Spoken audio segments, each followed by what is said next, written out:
Jay Crawford, Adam the Bull, Garrett Bush, Tyvis Powell, Jason Lloyd. Plus, ba-da-da-da-da, you're loving him, Mikey McNuggets. And so many big names, it would take me hours to say all of their names. The ultimate Cleveland sports show starts now. Booyah!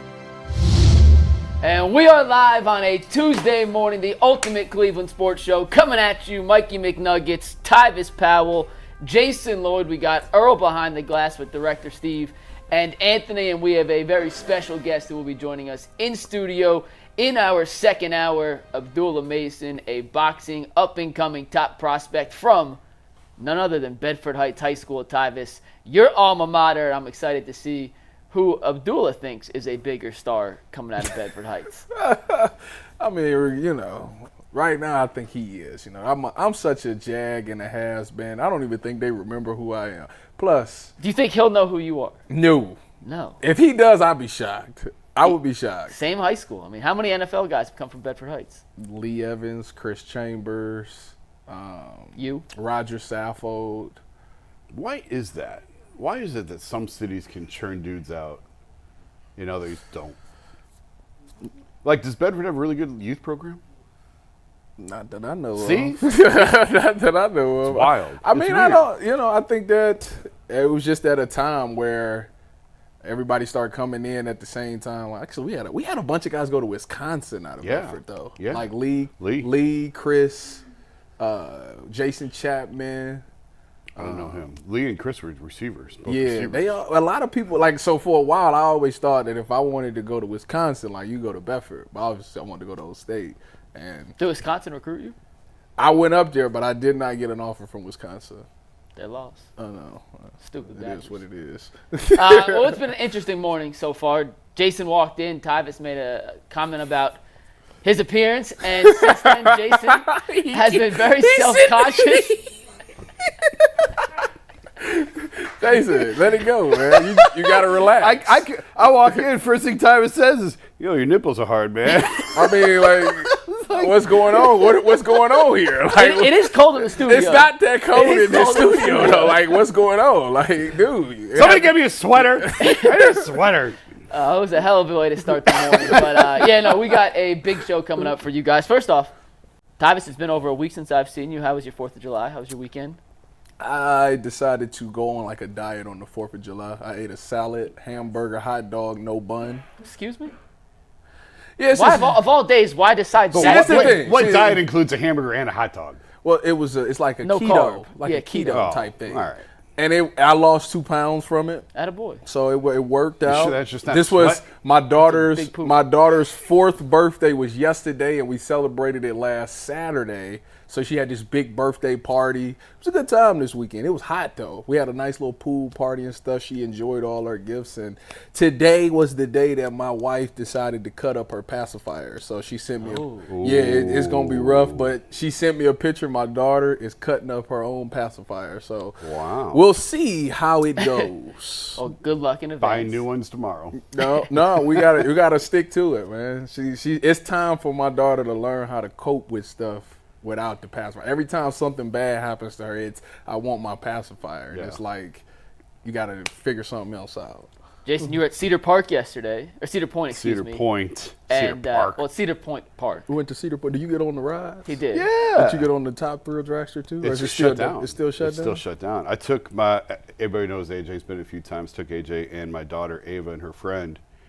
Did you get fast passes? I'm beat today. No. You We- didn't the get park- fast passes? I'm cheap and the park was dead. On a Monday? Yeah, there's nobody Yeah. there. It's the summer. It's summer break though. Oh, don't, well, but I guess it was- parents still But work. Raptor was down for the day. But man, I'm like exhausted. And Did you beat get on up. Steel Vengeance? No, my son didn't want to ride. AJ didn't want to ride it, so we didn't ride that one. That's like the best one to me.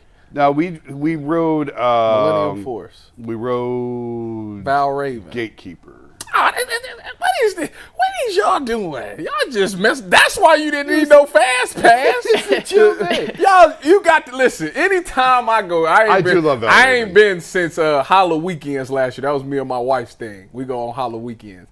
But you got to hit Val Raven, Millennial Force, Maverick, those are the Top three best. Thrill, Steel Vengeance. I'm actually trying to get on everything. Like, I'm not going to lie to you. I rode Steel Vengeance with my daughter, with Ava, 2 years ago. And let me tell you, I barely fit in that seat. And I'm you saying that, I'm a little. Wait a minute. You're not that big. No, I'm a little flabby. But I'm telling you, I barely got in that seat. I was in the seat, Jason. I'm bigger than you. I'm taller than you. Not around here, you're not? I'm 246. So am I. Not quite that much, but I'm not that far off. We just wear it differently. If I can get in the seat, you're fine. Trust me. Now, tell that seatbelt that was about holding on for dear life. This is when I knew that Steel Vengeance was something serious. I tried to get on, and they like, you can't have nothing in your pockets. And I'm like, I got the pockets with the zippers. They said, you can't have nothing in your pockets. Like, they got lockers in there where you got to take everything out your pocket and put it in the locker. And I'm like, what is all that about? Like, if I got zippers, like, it should be fine. Yeah. Man, that thing be whoosh, whoosh. Yeah. You know, I was like, I see why you can't have nothing in your pocket. First time I rode Maverick, this is years ago. This is my oldest son, who's 22 now. He was a kid. And but that was before they said nothing in your pockets. I'm like, whatever. I swear, got this. yeah. I lost my phone on Maverick. Did you really? Oh yeah, lost it. Went right out of my pocket. Ooh. But they knew. But they walked the track. We were there like 1 a.m. We had to wait for the park to close. Yeah. And then they walked the track and they pick up all the idiot stuff like me. Yeah. Found your phone? Yeah. There's like 2 or 3 because I'm like, man, it's in the water. That's what I would have thought. No, they have the nets that catch everything. Well, they know the spots where things fly out. Yeah. So they walked the track and found it, and they gave it back. I was like, I can't believe you found my phone. They gave it back. I had a water bottle. I had a water bottle in my pocket yesterday on Gatekeeper, and I felt it coming out, and I caught it. Shoot, I almost lost my hat, and I almost lost my chain on one of them. I had to do the ride. The thought of time is going through a roller coaster. Like that? Yeah. And then I like to know where the picture's at because I always like to pose for the pictures when it's about to take because you don't want that ugly picture of yourself. You gotta. Does anyone ever buy those pictures? No. They can't make any money on those pictures ever. Well, you only need 2 people to buy them. They're like $20 each. Fair. So you don't need true. to That's people to very buy true. it. I walked 11 miles yesterday, and I feel like I need a personal injury lawyer today from those rides, man. I am just beat up. I swear, someone knows I'm coming. They sneak into these parks, and the older you get, they make the hills taller in the middle of the night. They speed up the rides. These things are taller and faster than they were 20 years ago. I will tell you, I called Jason yesterday at 7 o'clock-ish, whenever I called you, 5 o'clock, whatever it was. And he's like, hey, I'm at Cedar Point. I'm with my kids. And I'm already hurting. And you still had time left at the park. So I'm glad you made it into work today. Because it was like my daughter and her friend are in the back of the park, and my son's up here, and I had to walk something back to them, and then I had to walk up to him, and then he needed. No, they just wouldn't have had. I spent half the day walking. I was just walking. I just walked yesterday on hot pavement. Don't you feel good about it? No, you should. Because I worked out yesterday. I mean, it was a hard class yesterday morning. Fitness, man. And then I walked 11 miles. I'm dying. And I'm getting fatter. Your belly. How's that possible? Your belly's gonna go down. No, it's not. It's getting bigger. Your pecs is getting bigger. That's why your nipples is hard. The more I work out, the bigger my nipples get. It's like they're supposed to go away, not get bigger. Why are they getting bigger on me? That's great. Me, Steve. Thank you. I appreciate that. Earl, give us our first 3. Let's get into our first topic. Grabbed. That was very mean, Director Couple Steve. things to clean up behind the glass here. First of all, Steve has been ranking on Jason and Tyvis the whole 9 minutes we've been on air. Ooh, Steve, Jason, I just need you to know that Steve said that wasn't the first or the last damn time that you lost your phone. You leave your phone here all the time. Tyvis, he referenced all these amazing athletes that came from Bedford High School, and he said the difference between you and them is they're good. So, are you talking about that guy that's controlling the cameras? That's Steve? That's Steve. He's irrelevant to me. He's beneath me. I don't even pay attention to nothing Steve says. Now, on a much more lighter note, it's funny that he brought up Chris Chambers. Chris Chambers, to me, is one of the most underrated wide receivers to ever play in the NFL. Like, dude was a baller for the Miami Dolphins. He was a baller for the Chargers. Like, Tyvis, how did it feel for you to follow in the footsteps of Chris Chambers when it came to Bedford greatness? Well, Chris definitely paved the way, him and Lee, because I think when I was coming up, I think Lee had signed a big contract to make him one of the highest pays, but then Chris was like one of the most productive guys. I still remember his commercial. You remember the NFL commercial? Ush, ush. I do. And then he catch the last one like that. So I remember him. And then they had like camps and stuff. He would always come back and have a camp at the high school and stuff like that. So Chris he looked out for a lot of Bedford kids and stuff like that. But to try to follow in his greatness, I mean, I wasn't going to do that because, one, he was a receiver, and receivers get a ton of love. And once I went undrafted, I was already behind the 8 ball. I'm going to be honest. Everybody knows Tyvis. Quick story before we get into the show. And I thought this was pretty funny considering, like, me and Tyvis, from the hairstyle don't look alike. I'm at Panini's, sitting down. Wait, having some somebody lunch confused you for me? last week, sitting on the patio. Two guys, middle-aged guys, looked at me. Are you Tyvis? No. I said, no. And I could tell where he was going with this. He said, man, you're the guy from the Ultimate Cleveland Sports Show. How's Tyvis? Everybody wants to know how's Tyvis. Anytime somebody recognizes me from the show, Tyvis. So, Tyvis, you still a hot commodity in your hometown. I wouldn't say that. That happened to me. They thought, are you Tyvis? They said, they thought I was you. How's that make you feel? Means you're working out really well. Short, fat, white dude. You look like a short, fat, white dude. You know what? We just all talk sports. That's it. You just that guy from the sports show. And on that note, Mike, Jason, Tyvis, y'all know I love sports, man. I love them so much. I never want them to stop. But as the playoffs wind down, we get fewer games, and the sports aren't really sports in the way I want them to. But FanDuel lets me keep the sports going whenever I want. All I have to do is open the app, dream up any bet at any time I'm in the mood. This summer, FanDuel is hooking up all customers with boost and bonus daily. That's right, there's something for everyone, every day, all summer long. So head on over to FanDuel.com/UCSS and start making the most of your summer. FanDuel, official sports betting partner of Major League Baseball. Mike, it was a tough day yesterday in Detroit for the Cleveland Guardians offense, so they only mustered up 3 hits. 2 of them coming from rookie Angel Martinez. We got no runs on the board. The Guardians are 5-5 in their last 10 games. What the hell happened to make the offense and the bats go so cold yesterday?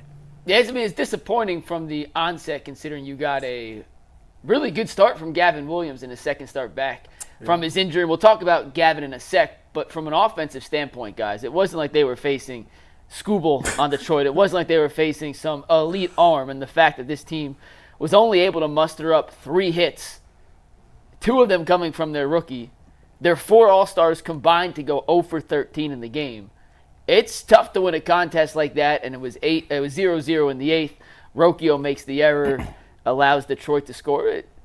One game, it's 1 loss. It's not the end of the world by any means. And I think in the big picture, the Gavin Williams performance outweighs the disappointing hitting. Mm-hmm. But it certainly was a disappointing loss to go 0 for on the board with just 3 hits against a mediocre Detroit pitching staff. And that wasn't even throwing their ace last night. I mean, it's just like you said, you know how baseball goes. It's a roller coaster. You think an All-Star break is coming up. They've been so hot that at some point this was going to happen.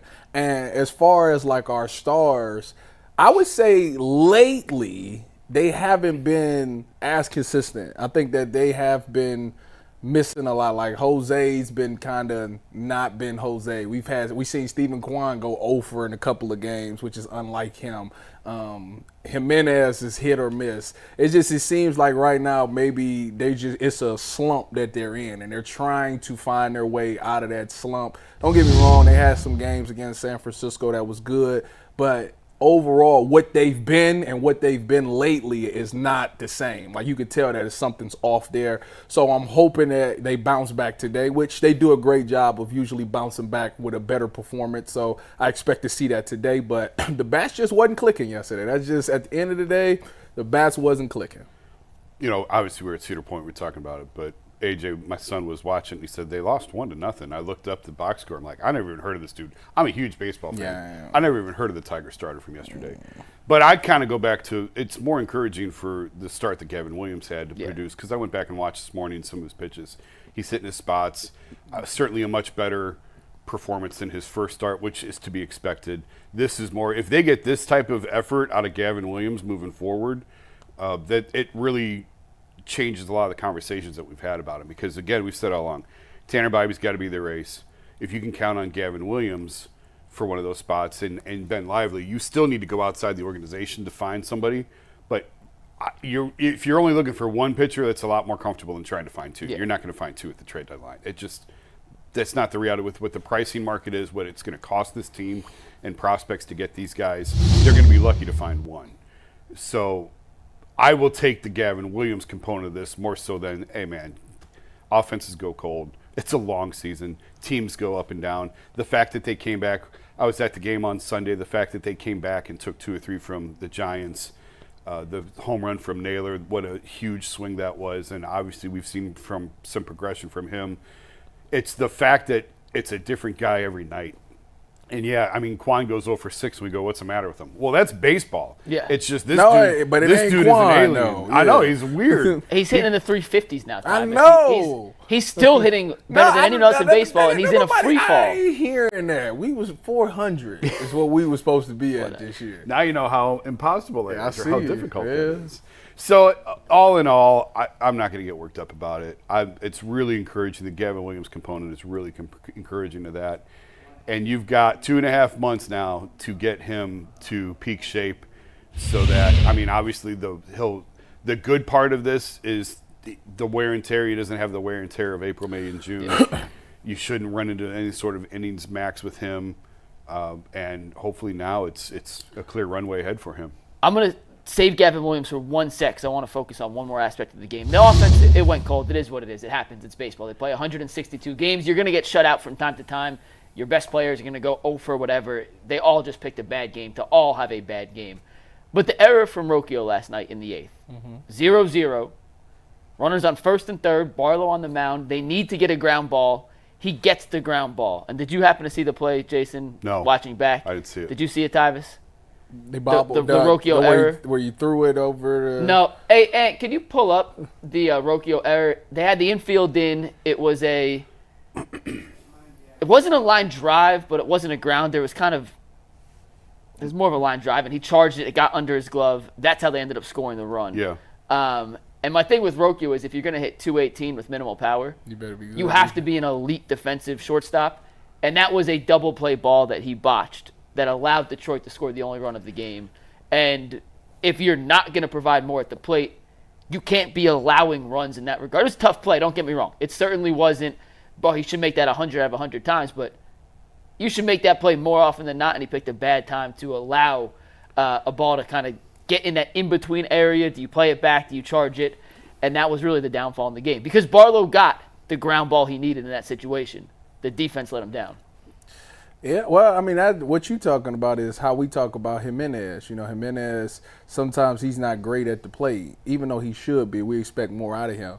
But when it comes to that defense, he is lights out. He makes an incredible play every night. Yeah, he does. So that's why he was like, all right, we'll take that. So if Rocchio, he has to be the same way, to where if you're not going to, which every now and again he give you a spark. Rocchio is one of those guys that if you think he a slouch, he will take you right over the fence.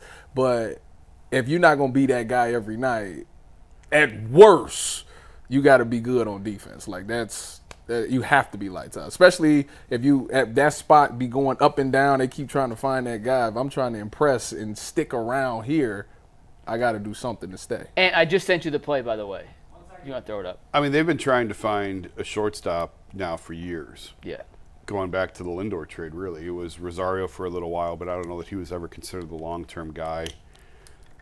Rocchio and Arias have both had opportunities. They're both, especially Rocchio's, not really. This is his first real opportunity. So you try and cut a guy some slack because he is a rookie going through it for the first time. But at the same time, this is a team trying to contend and trying to win a championship. Mm-hmm. And so your patience for younger players and mistakes is a lot less when you're in this position that, frankly, there's probably people in the organization that didn't think they'd be in this spot and having the type of season that they are. I guarantee you there's people in the organization who couldn't expect in their wildest dreams the Guardians to be 23 games over 500 in the season. I still think Andres Jimenez is the best shortstop on this roster, and it's a lot easier to find a second baseman than it is a shortstop. And I understand At what? he's so elite at second. He's such a platinum glove, but I still think that the answer very well may be to shift him to short and plug somebody else in at second base. Is there ever too late to do that? Like, at what point? No, it's not. I mean, Jimenez is mid-20s. No, I'm saying like this season. Oh, it's more of a spring training thing. Yeah. So you couldn't do it like now. I mean, you could. Jimenez is so good. He's that good. You I'm could. not that worried about it if they tried. Yeah, but I just think Who would you put at second then? Angel Martinez. it might be Angel Martinez. Oh, yeah. I mean, they certainly have plenty of options. And again, they're just looking. They've been dying all year for somebody to take hold of that role at shortstop, Rocchio or Arias, and neither one of them has been able to. I've been an Arias guy all along. I've never been big on Rocchio. They was done with him on. I think it was the San Francisco. He's had some really bad errors. He's had some mental mistakes. He's had some physical errors. His bat, he has so much juice in his bat, and he's got such a good arm. It's all there. To this point, he hasn't been able to put it all together yet. But, I mean, you got plenty of options. You put Tyler Freeman. Tyler Freeman's a natural second baseman. Yeah. Put Freeman at second. Angel Martinez could play second. Outfield. Tanya could play second. He moved to the outfield because Out they of had too much of a necessity. logjam in the infield. So now, if you decide one of the guys who was blocking him from playing the infield. But this is something that we got to wait till after the season. I think Freeman is more. That's his natural Yeah. spot. And Jimenez, I'm telling you, if you moved him to shortstop, he may not be a platinum glover. So who you putting at He'd be a center? damn good shortstop tomorrow. I put Martinez at second. Or No, in center, center. however you feel. One of those. I tell you what, I don't know how I feel about Jahanski and Schneemann. I seen them make some errors this past weekend. I was like, But this is part of the philosophy that they have of zeroing in on middle infield prospects and shortstop prospects. Because if you can play shortstop, you can play anywhere. you got me calling that man Jahanski. John Kinsey, excuse me. J-Honk. The Guardians are calling him J-Honk now. They clearly watch. They got me calling that man. But Jahanski. either way, in terms of the error from Rocchio, in a situation like that, you have to come through.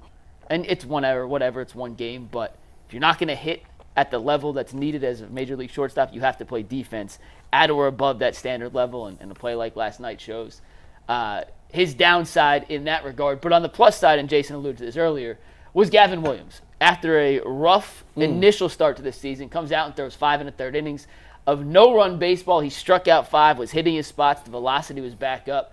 Tavis, how encouraged were you by what you saw from Gavin Williams last night as opposed to his first start against the White Sox? His first start was terrible. Last night, I was sitting there watching him, and I just kept thinking about Jason. Like, Jason was like, Tanner Bybee stuff is good, but I'm telling you, Gavin's stuff is even better. And I was sitting there watching his curveball, and I was like, it's funny that he hasn't been pitching in the major league. It's only his second major league start, but like I can see why everybody's like, that guy. He's the dude. Yeah, like he walked in there. He had confidence. He was hitting his spots. Dudes was swinging and missing. I was like, yeah, this dude is crazy. So I was very confident. This is what I wanted to see. I remember the last time when he was making his first start, I said, I'm not going to put a lot of stock into his first start because everybody's first start is kind of, you got to get the feeling back. You got to understand the groove of how things was.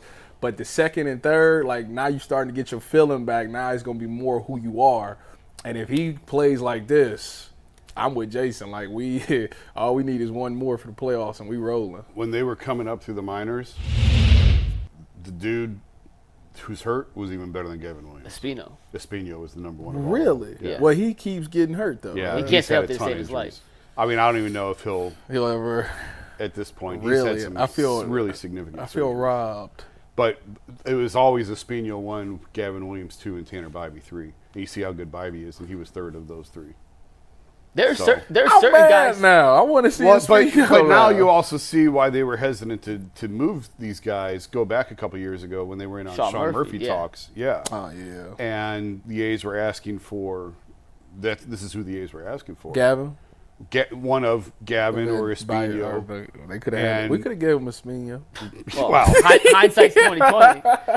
But there are certain pitchers in baseball and Jason, if you want to list off a few after, like when they're on the mound, if they're hitting their spots, there's nothing you can do. You're essentially helpless as a hitter if these pitchers, because of their stuff, their off speed, the movement it comes with, the velocity on their fastball, the way they can attack you high, low, inside, outside. If they're on, as a hitter, just call it a day. And Gavin Williams has the makeup and all the potential to be a guy every 5 days when he steps on the mound that a hitter's just going to be helpless. A lineup's going to be neutralized. A legitimate guy who has all the makings of a bona fide ace in baseball that can completely take the best lineups in baseball out of a game. And last night was a little glimpse into what we saw, smaller glimpses of last season that show his full potential and the reason why the Guardians are so high on this kid. I mean, the list is, Scooble's one of them mentioned, Garrett Cole when he's healthy, DeGrom, who I know he's always hurt, but he's another guy. Like, certain guys, when they're on the mound, if they're hitting, it's over. Like, there's really nothing you could do about it, and Gavin Williams could be in that category if he pitches like he did last night. I mean, listen, now, y'all know I'm a confident guy. I was sitting there watching him pitch. I watched the first 4 or 5 innings because they was going fast. They was like 3 up, 3 down. So the game was kind of rolling. And I watched him throw, I think it might have been a sinker. It literally went boom and then dropped at the last minute. And I was like, I ain't going to lie to you. I don't think I would have hit. You don't think you'd have I don't think I would have hit that one. That one kind of was filthy. I can't lie about that. That's where you draw the line? Yeah, that sinker was crazy. Outside of that, though, yeah, I think I could put it in play. Not a chance. I promise you I'm telling y'all right now. I promise you could not. 12 pitches, one of them going in play. Whatever. Just telling you. Y'all don't shoot the messenger. I'm telling you, I will put the ball in play. Whatever. If you put Gavin Williams, you mentioned Garrett Cole. If you put those two side by side, their mechanics are almost identical. And that's not to say Gavin Williams is going to become Garrett Cole, but it's just the build, the frame. Bull was joking about it before. He likes pitchers to have a little heft to them. And I love the way you phrased that. Heft? Yeah, because Bull he out of here with it. But I know what he's saying. I mean, Gavin Williams, his base is giant legs. Yeah. Say it like that though, but don't say it like Bull said. How did Bull say it? I don't want to say it. He's got a big butt. Yeah. But I know what he was trying to say with just how thick he is, and he's built for the long haul. He's built to last. He's built to throw. Tanner Bybee isn't? No, I wouldn't say that. But if which one do you think would not break down? It would be Gavin Williams, just because of his build. Just how big look he at is. Look at like the most consistent pitchers in baseball over the last 5-6 years. Like Gavin Williams. Who's the guy that the Orioles? Burns? Corbin Burns. Thicker dude in that sense. Like Garrett Cole, but he just came off an injury. He just had an elbow. Yeah, that was an elbow thing. Why am I drawing a blank on who are some of the better pitchers over the last couple of years? Justin Verlander. Strider, but he's hurt, so maybe that's not a great example. See what I'm saying? But that's all elbow, I mean, Verlander's pitched into his 40-41, age 41. Yeah. But he's coming off of an injury. He's 41!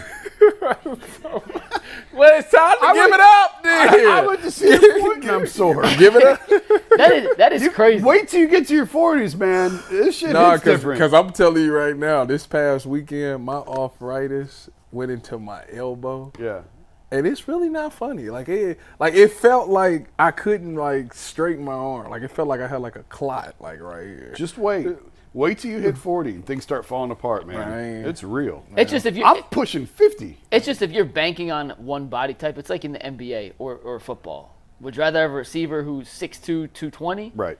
Or Deshaun Jackson type. Doesn't mean there aren't exceptions, like a Deshaun Jackson. I want to say Deshaun Jackson was flying. But he's the exception. But for every Deshaun Jackson, there's a Tutu Atwell, who he's kind of. Yeah. Well, if he can stay healthy, and he's just one of those guys that's not healthy enough to live up to the hype and the potential. So I think if you had to bet, you'd bet on a Gavin Williams body type over a McKenzie, for example. Are we going to pay them when it's time? No. Neither one. Gavin Williams is Scott Boras' client. That means he will not be backing. You know what's interesting? How many years do we got to enjoy them while we have them? How many years? 4 more years, right?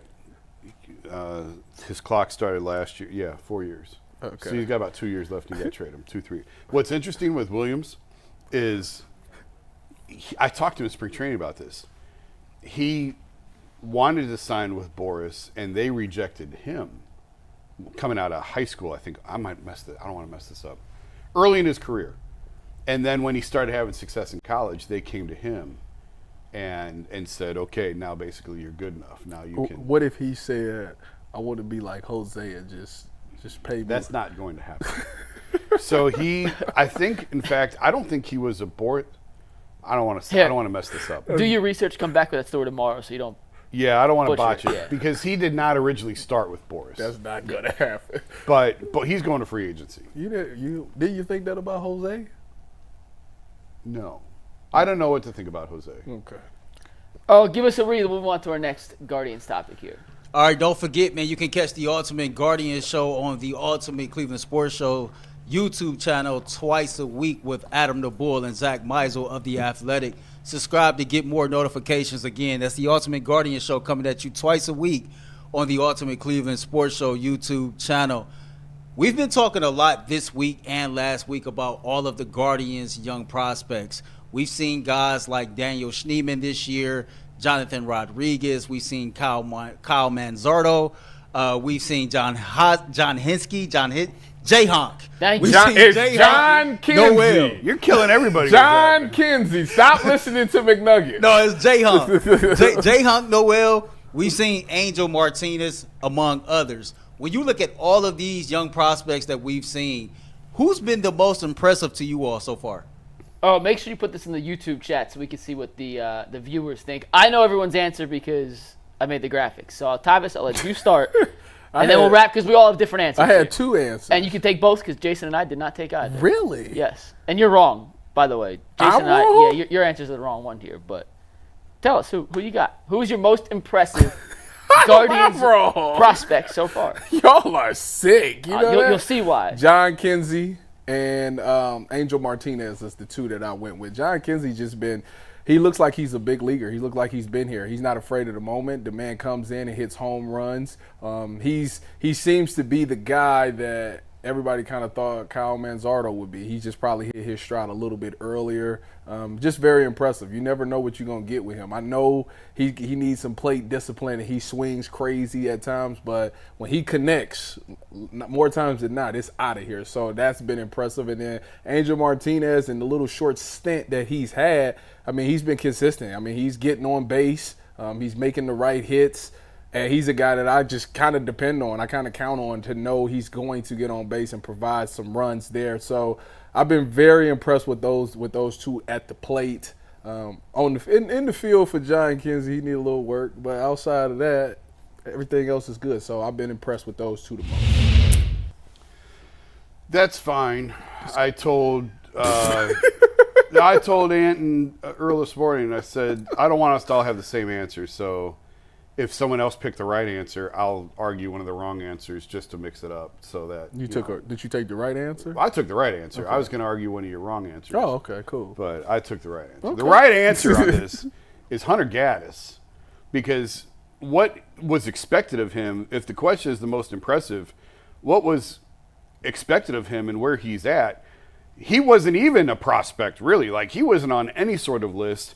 He was a failed starter last year. He had I had no faith in him as a starting pitcher. They move him to the bullpen, and he's been unhittable. You see it there with the 44 strikeouts and 7 walks in about 42 innings. So he's averaging more than a strikeout an inning. His command has been elite. Teams can't hit him. They aren't barreling him. His barrel percentage is like 2%, under 2%. And he's locked down that 8th inning role. And, if you go back to the offseason and all the rumors about Clase, and they were shopping Clase last winter. Well, guess what? Those rumors may come back this winter because this guy could easily step in the closing role. And we've seen it before where guys who aren't good as starters, they transition to a bullpen role and they're lights out because maybe their 3-pitch, 4-pitch mix isn't good to see an order 3 times through. But if all you need is 3 outs, you can cut loose and throw harder.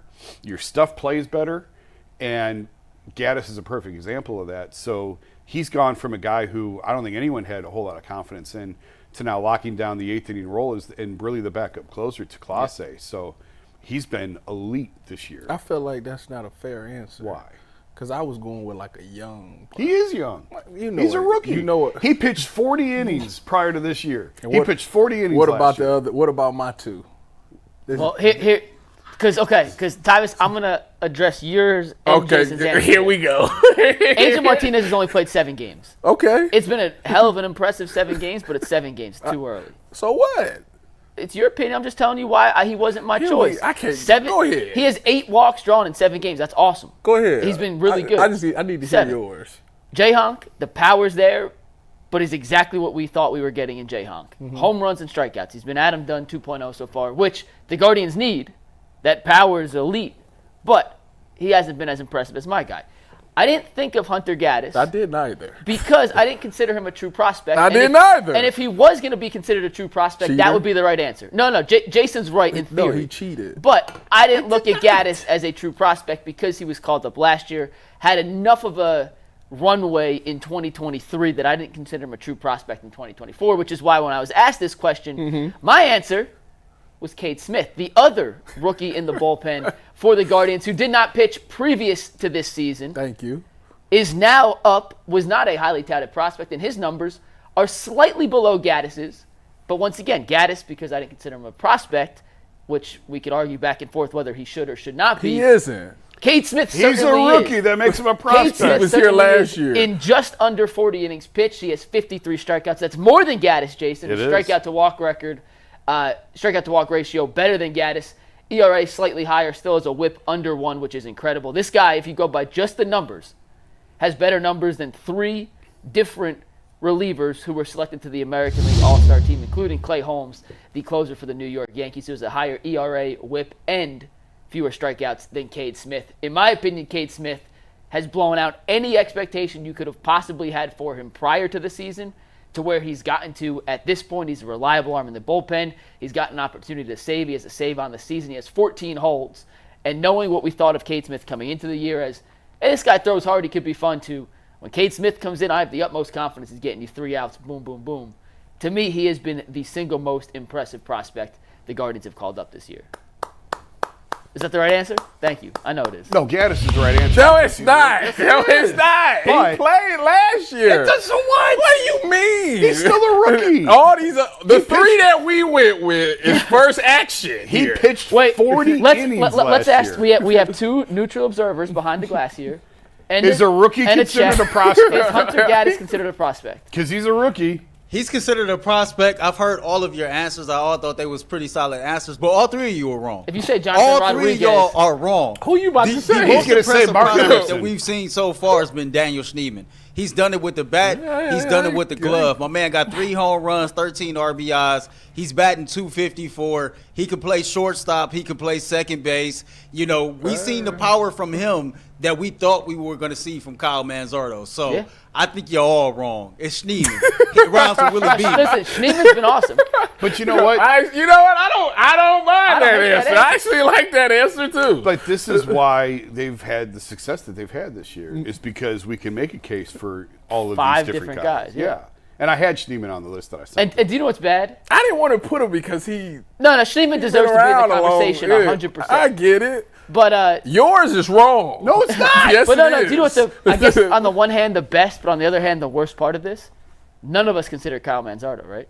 No. And he is by far, of all the guys they've called up, their highest rated, most highly touted prospect, and he was the one who had the least amount of success on the major league level, which I'm not selling my stock on Manzardo long picture by any means, but these other guys have called up and had relative immediate success.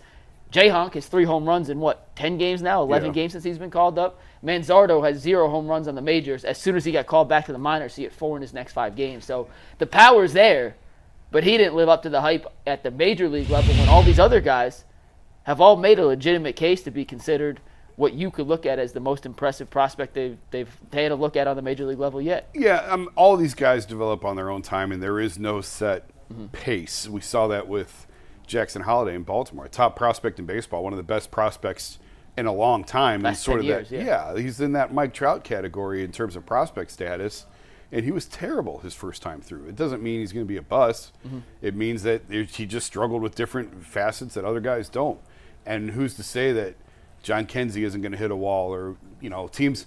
There ain't He even a ain't. book yet on. He ain't. There ain't even a book yet on Angel Martinez. He ain't. But when the book comes out, It on ain't him, gonna be No, no book. there is a book on Angel It Martinez. ain't gonna be no book. 1, he won't swing at balls. Yeah. And 2, his helmet won't stay on. That is the book on Angel That Martinez is true. right now. They Like gonna have to glue there's that still a thing. lot of unknown with Angel, but those two He things might we be know the for damn first sure. player that need like a strap on his stick. Or That a thing helmet that fly out fits. every time. helmet that fits. Like, man. Hey, Jason, it's funny because the broadcast said like 2 or 3 games ago, he wears the chin strap on his helmet, and the way his batting stance is, when he goes to swings the bat, his shoulder is hitting the bottom of the chin strap every single time.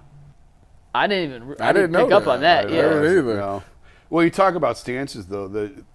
I'm really getting into hitting The nuances of hitting. Yes. With AJ. Yes, Yeah. 'cause your son, because yeah. of my son. And we've been like full go since last October on revamping his stance and working with like professionals to help him. And the one thing I noticed with John Kenzie is the way that he coils on his back hip is exactly what you But want. he But cocked he that does first it. foot. He does it before his load. Wham. Like that's just his stance. Is he is so coiled up on that, and that's where all the power comes from. Is that back hip, and the way that first thing I point out to AJ, I'm like, look at that. He's coiled on his hip And it's gone. before he even loads. Like it's almost like a cheat code for power guys of how do you really like coil up. Well, that's how you do it when You you just first start get in the like box. that. You just start like that. Is that a comfort thing as to why more players don't, Probably. I guess, pre-coil? Because it doesn't look comfortable. Like No. his stance, John Kenzie's stance obviously looks very different from a lot of stances that you see. But he's all loaded up and he's just coiled up on that back hip before he even loads. It's just So AJ does. So that that's now? where the power comes from. We're still working on his lower half. You know who AJ's swing is exactly, actually, is Josh Naylor. Like they are almost identical. Because we were at the game, I took the kids to the game Sunday. So I he's took my swinging wife and for the kids, fences. and he sits back just like Naylor, except Yeah. AJ's a righty and Josh is a lefty. And it was fun for him to see it like live in person. And Josh has like a little toe tap, same as AJ, where he doesn't even really have much of a stride, and it just goes. So their stances are very similar. Well, when me and Jay go at it, I'm gonna show AJ. That's He needs- coming soon, He by the needs way. to be present because I'm gonna show AJ what you need to do to send this thing over the fence. And what's your stance look like? Are you more John Kenzie or are you more I'm more like Josh? It's more like Ken Griffey Jr. More, oh my God. We have video of his stance, so we can pull that up. I got a question for Jason. Shoot. Let's say AJ was in a slump, Yeah. right? You write for The Athletic. I'd What would an rip him. article about Wait, he AJ being what? in a slump I'd look rip him. like? I'd rip him. You rip your son? Yeah. Do what you gotta do. I got on him. I'm like super encouraging. I don't ever like. I'm not that dad that berates kids ever. When I was a coach, like I was always just patient, encouraging, always. But I did get on him in one at bat this year because he just didn't like. It was like a 3-pitch at bat, took 2 strikes, he was just out of it, and I just said, listen. If that's the best you're going to do, then just get in the car and let's go home because you're wasting everybody's time. Like, that was a terrible at-bat, and I don't ever want to see that again. Next at-bat, boom! Dang it. Line drive, left field. It's like, that's more like it. Back to the prospects real quick before we move on. They've obviously had success. We just named 5 to 6 guys who could be in the conversation. And we can name more. And we can name more. Come playoff time, Jason, assuming there's not some epic collapse for the Guardians, how many of these prospects, rookies, whatever you want to call them, will end up being in the lineup and guys that Vogt can count on out of the bullpen? Obviously, Gaddis and Cade Smith are they'll be reliable pieces. So that's 2. And Now I'll stay on your original question. I think Schneemann plays. 3. I think John Kenzie feels a little bit like Oscar Gonzalez from a couple years ago. yeah. And I think that there's more baseball approach with Noel than there was with Oscar. And you need guys who can hit the ball out of the park in the postseason. So even though we haven't seen much from him, I do think We John have seen Kenzie elite plays. power. That is the one thing Yeah. he has proven already Yeah. is he does have elite power. I'm not saying these guys are going to play every game, but they're going to have a role. Yep, so that's 4. Can they DH it? Can he like John Kenzie DH it? Sure. Sure, yeah. I think Angel Martinez is the most polished That's of a good everyone way to that put we've it. seen, but I don't know that we've seen enough from him to declare he's going to play in October. Is that fair? Yeah. Like, it kind of sounds contradictory if he's the most but that's not how baseball always works. It's been 7 games. It's hard to get a full. You know what Yeah. he's batting right now? 400. I do think I think those guys for sure. So 4 for sure. Yeah, and I'm trying to like. And if you want to count Freeman, who we didn't mention, Freeman's really sort of in a part-time role right now. Rocchio's in that same. But we're not considering them as this class of prospects. Yeah. Even though they are technically. Who got the better glove, Rocchio or Arias? Probably Rocchio. Arias has a better arm. Arias has He's just a hose. cannon. Yeah. Cannon. If you're talking glove, it's probably Rocchio. But I'm so frustrated watching Gabi Arias because I just think he's the total package and he should have had this job by now. And I'm not blaming them for not giving it to him. He hasn't earned it. You mentioned It's sort of like the quarterback. If you have 2 quarterbacks, you don't have any quarterbacks. you have 2 shortstops. You don't have you don't. That's sort of where they're at. Last point or last question on that. So you mentioned those 4: Schneemann, Noel, Smith, and Gaddis. Yeah. Is Manzardo back in the fold by then? No, No. no, I don't think so. I don't think I would not count on Manzardo being an October contributor at this point. I mean, Naylor's going to hold down first base.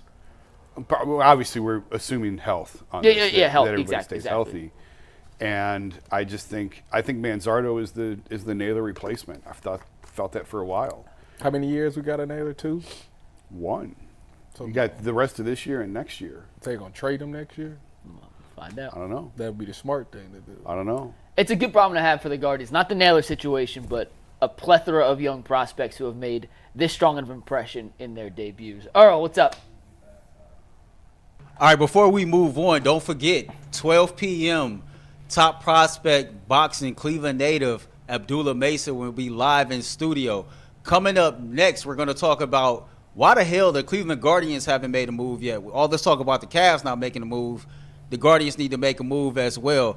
But first, don't forget, you can catch us on WKYC every Friday at 12:30. The best sports talk in Cleveland is coming to 3. Tune in every Friday at 12:30 p.m. for the Ultimate Cleveland Sports Show. Jay, G. Bush, Bull, and guests tackle the Browns and more. The Ultimate Cleveland Sports Show, now on 3, Fridays at 12:30 p.m.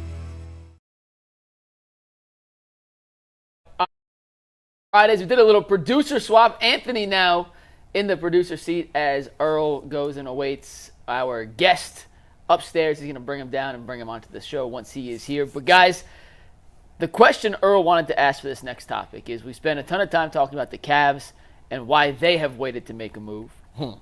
But he wants to change the team in that question to the Guardians. And he asked the question, I'm going to read it exactly as Earl sent it.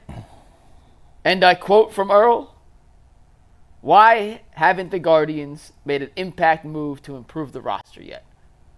Tyvis, I you're think the number one thing or the biggest domino was the Gavin Williams.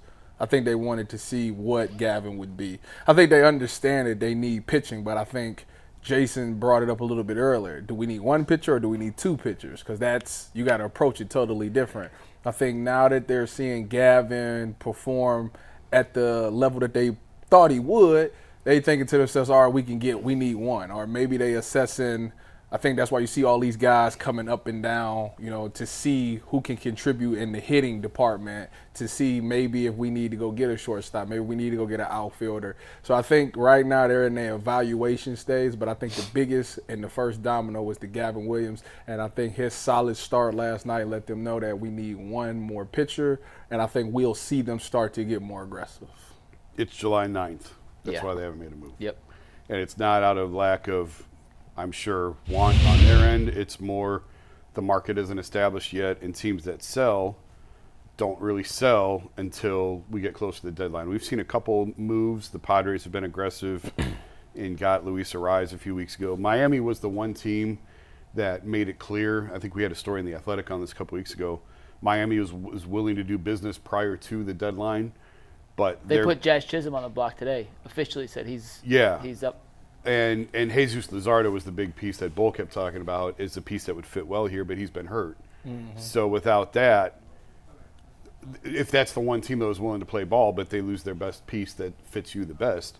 So you'll see a flurry of trades here in baseball as we get closer to the deadline. But What's right the now, deadline date? July 30. I think it's the 30th this year. yeah. It used to be the 31st, but I think it's 21 the 30th. days. Yeah, There's so 3 weeks from the deadline, is to Jason's point. That's why we haven't seen anything yet. Most baseball deals don't happen until after the All-Star break. And part of the reason is since Major League Baseball incorporated that extra wild card team, we still have 10-ish games to figure out who's going to be a buyer, who's going to be sellers, and who's going to be stuck in the middle. And right now, as of this morning, there are only 5 teams in Major League Baseball completely out of it. The Angels. The Angels, the Athletics, the White Sox, the Rockies, and the Marlins. That's it. Every other team in baseball is within single-digit games of the second wild card spot in their respective conference. So a lot of times teams don't decide if they're buyers or sellers until maybe that one more series plays out on July 23rd. 24th, Exactly. Would you take Kyle Quantrill back? Yeah, I would take Cal Quantrill back. But another important piece to this that no other sport deals with is the draft. The draft is the middle of the season. It is. So imagine coming up on Sunday, by the way. Yeah. So imagine, in the NFL, if the draft was in November. Week 13. Yeah. And that's sort of what baseball is dealing with. So front offices are putting a lot of their attention right now on the draft. And obviously there's the number one pick that, but there's picks after the number one pick that you have to be prepared for as well. So that takes up a lot of time. And now, Chris Antonetti and Mike Chernoff, this is what's different about baseball, have people whose sole focus is the draft.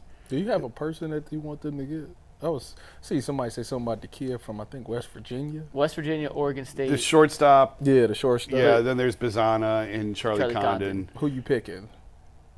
We have, by the way, coming up this week, tomorrow, Joe Doyle, MLB draft expert's going to come on the show to break down some of the prospects. And on Friday, we have another baseball draft expert from Perfect Game. Who you picking? I would like to see Condon, but I don't think it's going to be I like Bazana. Which team? Bazana, Oregon State, and he likes the Georgia guy. I like Georgia, but it very well could be the shortstop from West Virginia. Very well could be. I just seen something like maybe a week ago that was talking about him. Like he I think it was on the news. It was on Channel 8 this past Sunday. I was talking about the kid from West Virginia. I was like, that's who they. Because baseball is weird with there's slot money and slot. It's a very different draft than basketball and football. It's weird. So.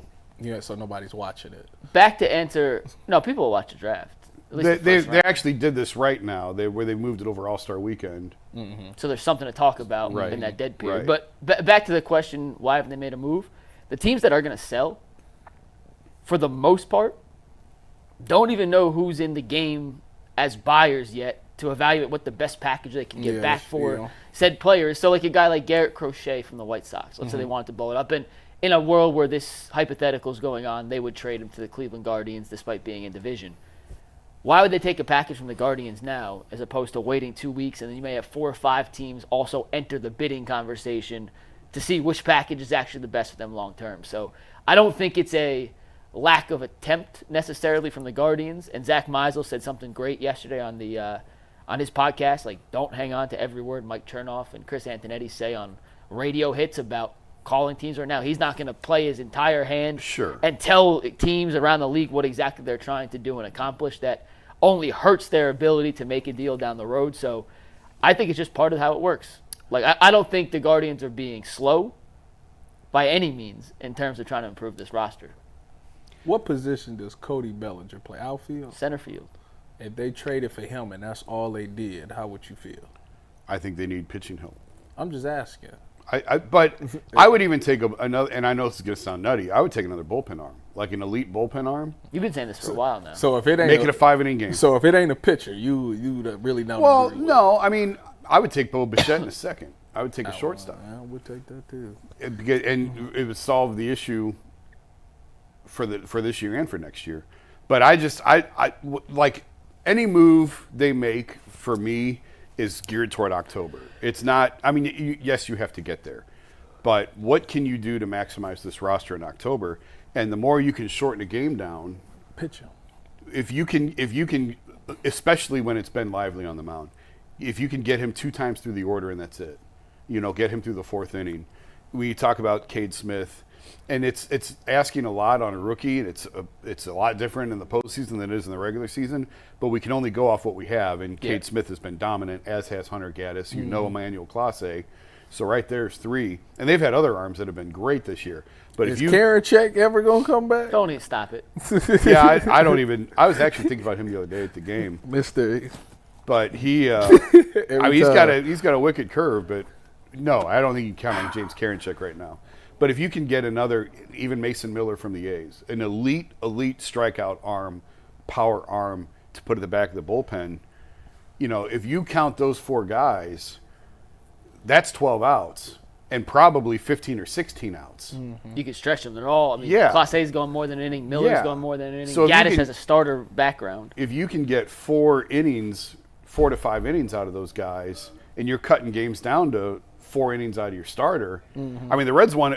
I'm going back 40 years now, 35 years. The Reds won a World Series that way with the Nasty Boys. Go back and look at the Nasty Boys of Norm Charlton and Rob Dibble, Randy Myers. They had 3 closers essentially for the 7th, 8th, and 9th. Game over. If the Reds had the lead in the 6th inning, the game's over. And the Guardians very much could play that way, where you're really cutting the game down and what you're expecting from your starters. I wouldn't mind if they went that route. Load up on the bullpen. Yeah. It's become such a bullpen game now. But it has to be pitching in some sort. I would like it to be. Over a bat. In your mind, if you had to choose one or the other, whether it's a bat or an arm starter reliever. As nutty as it sounds, I would take an arm over a bat, even if it's a reliever. I would take that. Okay.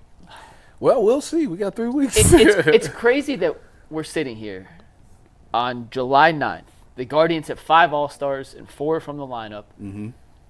Bieber pitched 2 games this season.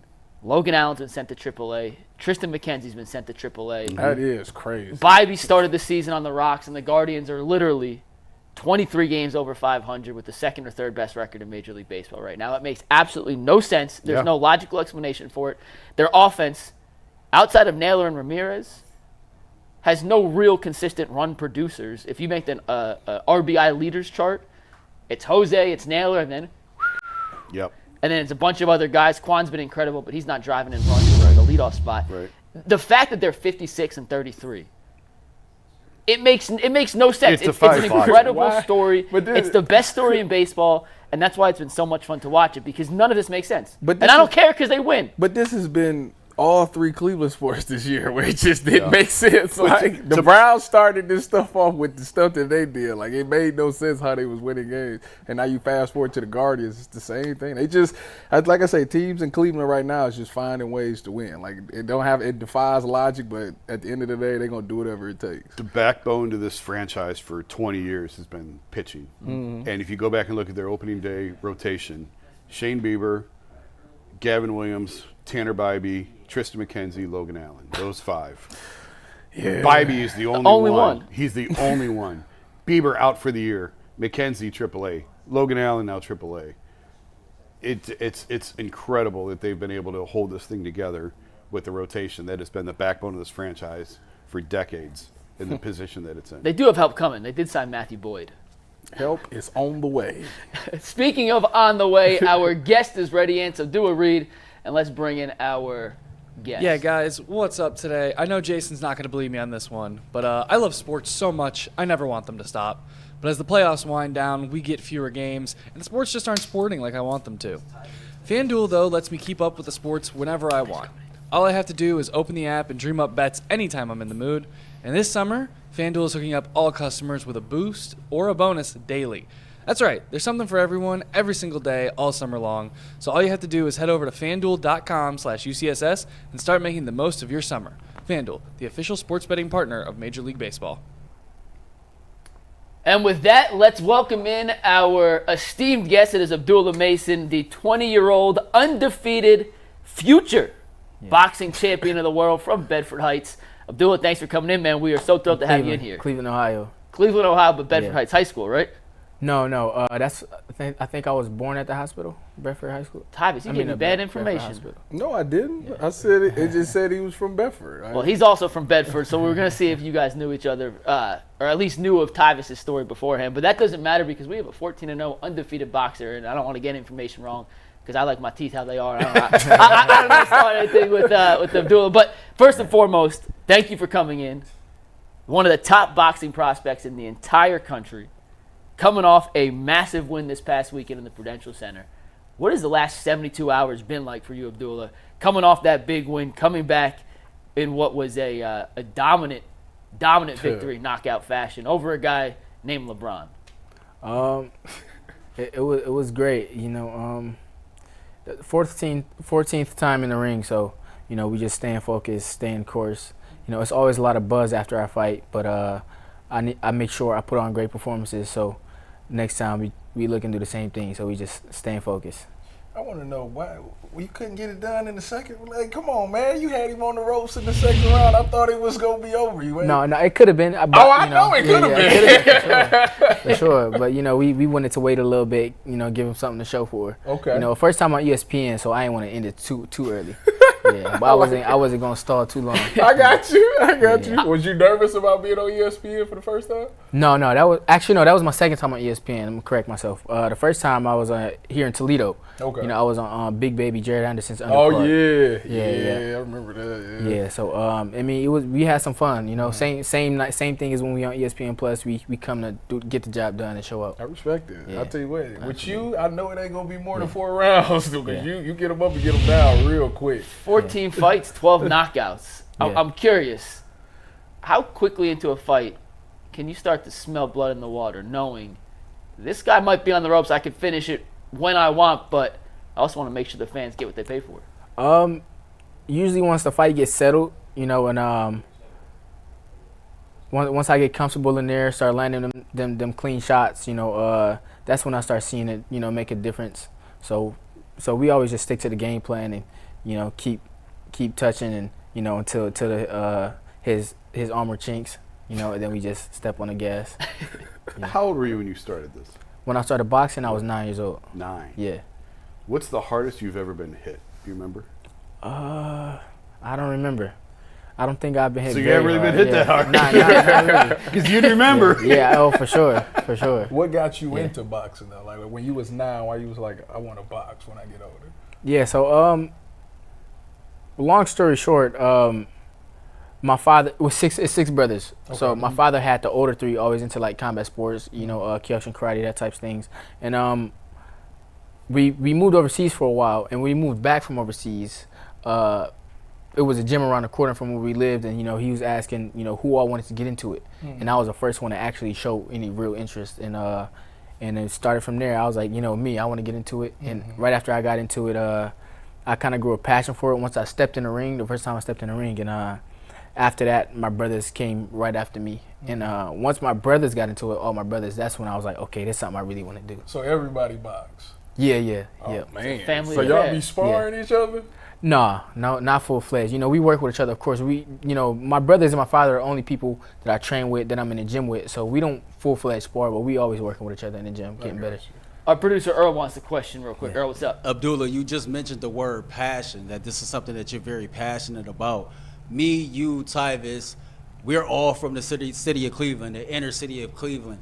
How are you and your village able to keep you focused, keep you locked in, so that you can achieve everything that you're setting out to accomplish when we know some of the grim situations that go on here in the city of Cleveland?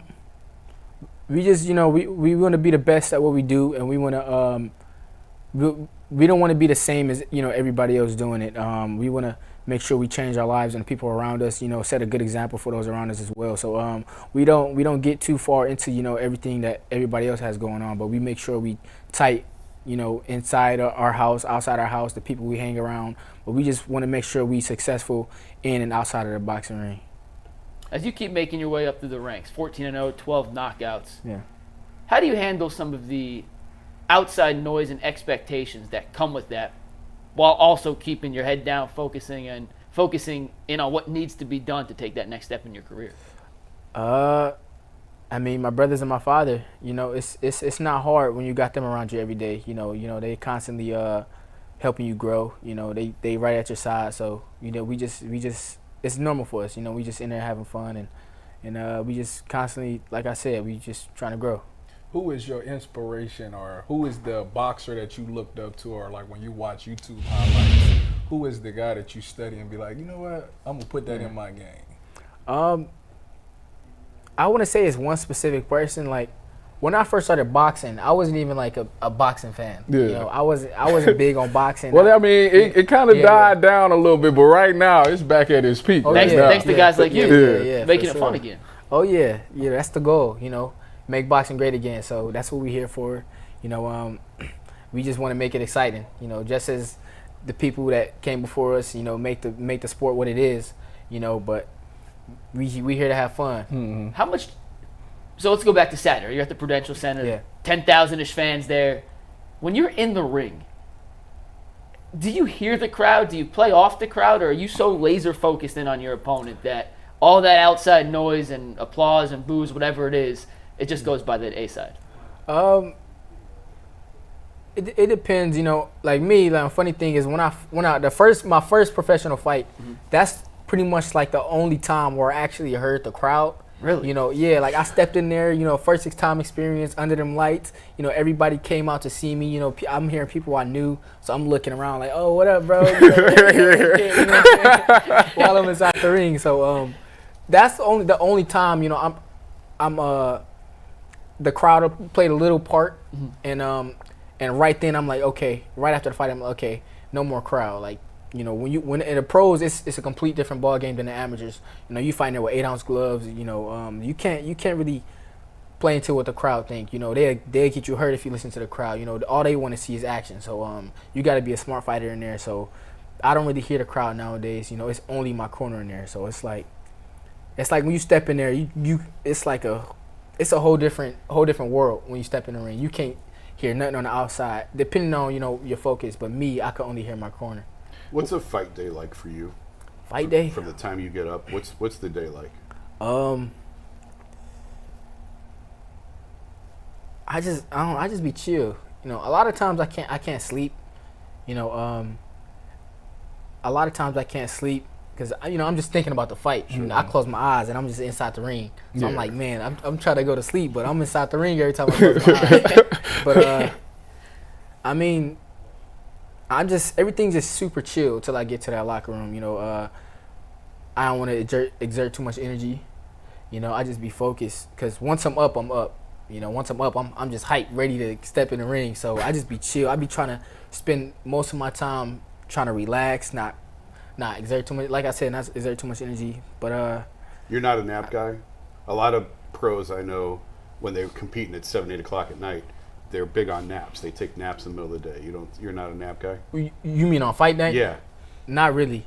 Well, I try to sleep until I just, you know, get up, until I can't really sleep no more. So I sleep. Sometimes I wake up and then I, you know, fall back asleep. But once I can't go to sleep, that's like, okay, because it's time to go. Yeah. Who's been the biggest celebrity or the guy that's maybe tweeted something, said something to you directly, or you seen him in person, he was like, I can't believe this guy's a fan of mine? There's a few of them. My last fight, I seen Damian Lillard. Yeah. Tweeted something. Yeah. That was sweet.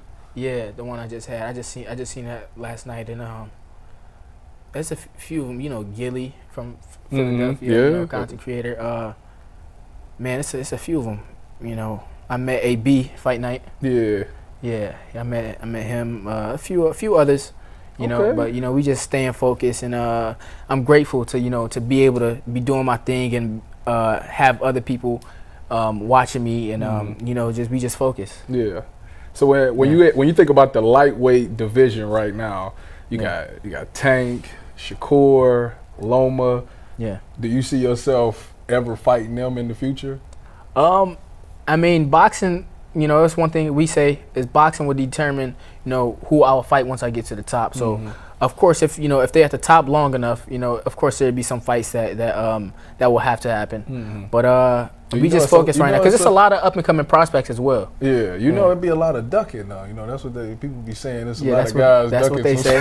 That's what they say. It doesn't sound like you're much of a ducker, so you'll fight whoever they put in front of you. Is that kind of the mindset? Man, we got an appetite for smoke, so we just working. I like that.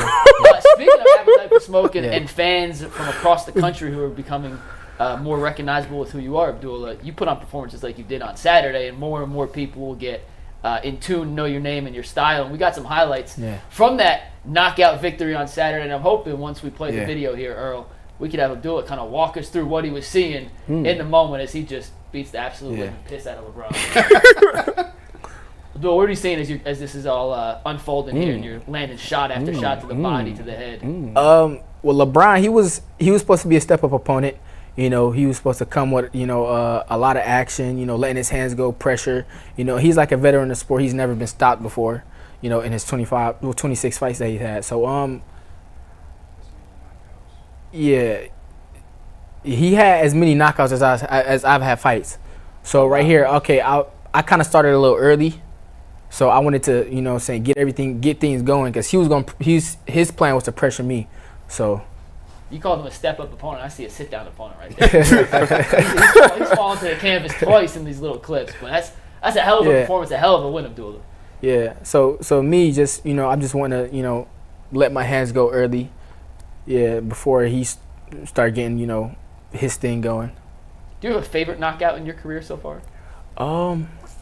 We have a couple other videos, Earl, if you want to play any of the other ones, but the one of the 12 stick out more than the others? Yeah, this one is the one that had the most buzz. The one from this fight. This was February this year, and this guy, he actually seen me spar not too long before he actually took the fight. So in the sparring session, I'm just chilling, you know, working on my things, and I'm guessing he was like, thinking that that's how it'd be, you know, me sparring would be similar to how it'd be, you know, fighting me. But fight night, this is early in the fight, so I came off kind of, you know, stepping on the gas because I wanted them to know that it was a little different. The knockout's coming in a sec. If you haven't seen this, make sure you don't turn the channel because there. Night. How many fights do you look to do in a year? The last 2 years I've had 5 fights. In a year? Yeah, 5 fights in a year. That was my third fight this year, actually. The one I just fought Saturday was my third fight this year. You got another one before the year ends? Yeah, I got August 17th is my next fight, so that's next month. He doesn't get hit, Ty. I understand that, but man. You would never know walking in and looking. That he just fought Saturday. Professional I said pay-per-view boxing. if I was to fight Saturday, I'd still be in ICU right now. Oh, man. Did he at least pinch you, man? I mean, it's like it was tiny little pink, but yeah, I don't think you could see it. It probably heal the next few hours. Oh, you got another one? Yeah, we got another video. As this video is playing, Abdullah, I got a question for you. So I know that you fight southpaw. Are you left-handed, and do you have the ability to switch your stances like a guy like Bud Crawford? Yeah, I'm left-handed, and when I was amateur, I used to switch my stance a lot, but it's not something that I've done recently. You know, I can if I really wanted to. I could, you know, get back used to, you know, fighting the orthodox. But it's not something that I've done recently. You know, maybe you'll see me switch one day. I'm not sure. How many left-handed fighters are there? It's more coming out nowadays. Yeah, it's a little more. Because I wonder if that gave you an advantage being left-handed. But now I guess if there's more coming. Yeah. I say, you know, people are they're getting more acclimated to southpaws because, you know, just the fact that there's more southpaws, you know, coming out nowadays. But besides that, I say, I mean, it's just different, you know. It's a little different. With social media nowadays, because I ain't been in the fight, but I've been on the field. And, you know, social media can be a big part. And it's hard nowadays to block stuff out, especially when you're getting recognition from guys that you never thought you would. Yeah. My question is, how difficult is it to try to, like, for example, I'm watching your fight Saturday and they say you are double stamp, you're the #1 guy. Like, man, do you know these things? Or like, do people tell you about your friends be like, hey, they talking about you double stamp? Like, how hard is it to block that out and stay focused? No, I definitely know these things, but it doesn't really play a big part when you have high expectations for yourself as well. So you know, a lot of times, you know, that'll surprise somebody that, you know, get stagnant or something like that. But me, I have high expectations for myself as well as my family and my father. They have higher expectations of myself than, you know, a lot of people do. You know, we got, you know, big goals in mind and we want to be the best at it, like I said. So it doesn't play a huge part, you know, in my mindset or my focus. Because, you know, like I said, we back focused right after a fight, we want to do the same thing or better the next fight. Okay. How much does it mean to you to be able to rep Cleveland, especially on now a national platform like you're going into? Oh, it mean a lot. It mean a lot. Not too many people have come out in a boxing world and went crazy from Cleveland, Ohio. We got a few great fighters from Cleveland, but we want to definitely put Cleveland on the map, and I'm super excited to come back here again and put on a showcase for the people watching. Y'all, everybody who's seen me fight Saturday. People tuned in, so we want to come back here and do it big for Cleveland. When you was growing up, okay, and you was in school, did you get suspended for fighting a lot? I was actually homeschooled. Oh, really? Yeah, I was actually homeschooled. Okay. Oh, yeah. That took that part out of it. I just wanted to know, because I was a fighter, you might have got suspended a lot. No, the only thing was I'll probably, finish my homework a little late, so I couldn't, go play around with my brothers or, have fun. But that's the only thing. Where do you fall in line with your brothers in terms of age? I'm the second youngest. Second youngest. So when did you start whipping their ass? I mean, nobody actually, we never had a full-fledged, crazy fight, you know what I'm saying, going all out or nothing like that. So I'd say never. Even in the ring, did you ever spar with them in the ring? We sparred, back then we was younger a little bit, but after a while we just cut it out. Yeah, I mean it's too many other people out here that that you could get work from. I could spar anybody. Yeah. It's no reason to be sparring my brothers. But they know. No. Oh, my brothers, they could fight. All of them are pro. All of them are pro. Wow. Yeah. Are they all in different weight classes? Yeah. All pretty close, but they are in different weight classes. Okay. Yeah. Go ahead. I'm curious. All your brothers are fighters and boxers, and there's this new wave of boxers coming up that's kind of reinvigorating the sport. It kind of died down for a little bit. I'm curious from a professional boxer standpoint, are these celebrity influenced boxing matches good for the sport because it brings more eyes to boxing, or is it actually bad for the sport because it kind of makes a mockery of the hard work you guys are putting in day out? I'd say pros and cons. I mean, it's not something that that I'm dealing with right now. I'm just focused on being the professional boxer. We actually put our lives on the line.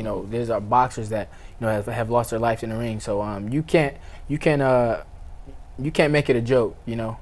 Boxing is serious, and we got to take it as that. So I say it's cool. It's putting more eyes on the sport, most definitely. But they doing what they doing with it. Who knows how serious they taking it. But hopefully they know the toll they're taking when they step in the ring. Dream fight, dead or alive. Who would you want to box? We'll probably get y'all next time with that one. Okay. Do you have a relationship with Bob Arum? Yeah. What's that? How did you get hooked up with Top Rank, and what's your relationship like with him? Bob Arum, he's super cool. He's at every fight sitting ringside. He watching, having fun. I can see him right now just sitting there he's super chill. He don't got too much of a reaction, but Bob Arum, Top Rank, they reached out after the last tournament I did. That's when I was amateur in 2021. I went 5-0 with. So a tournament is you fight, a few times in 1 week. Mm-hmm. So you got, a certain amount of times to fight in 1 week. But that time, that was the most I've ever fought in one tournament. I fought 5 times. So I went 5-0 with 3 knockouts, with 3 TKOs, and there were a lot of different promoters reaching out, but we felt that Top Rank was a great one for me because they know how to move young fighters, and I was 17 at the time, so that's the one we got with, and incredible. Yeah, I like Top Rank. I like it because I can always see it on ESPN and stuff like that. And it's always some good talent on Top Rank boxing. So yeah, for sure. How many fights are you going to have this year? You've had how many? 4 this year? 3. That was 3. That was 3. So next one's in August will be 4. August will be 4. And then how many do you want after that? Possibly one more. One more. Right now we just focus on the 4th one. Sure. Yeah, but possibly one more after that. Earl. So I tell people all the time, Abdullah, man, be great and spread love. Spreading love is priceless. Being great comes with the price. You clearly are willing to pay the price to be great. What would you say to those who's trying to, climb the ranks and trying to get into this profession of boxing as well, what words would you give them of inspiration?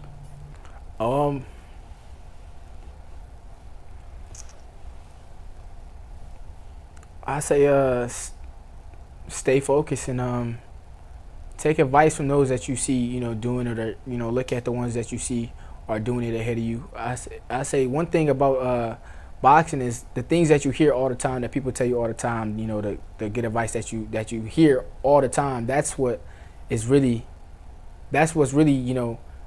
what plays a big part. People don't think it's nothing major because you hear it all the time every day, but it's really something you got to listen to.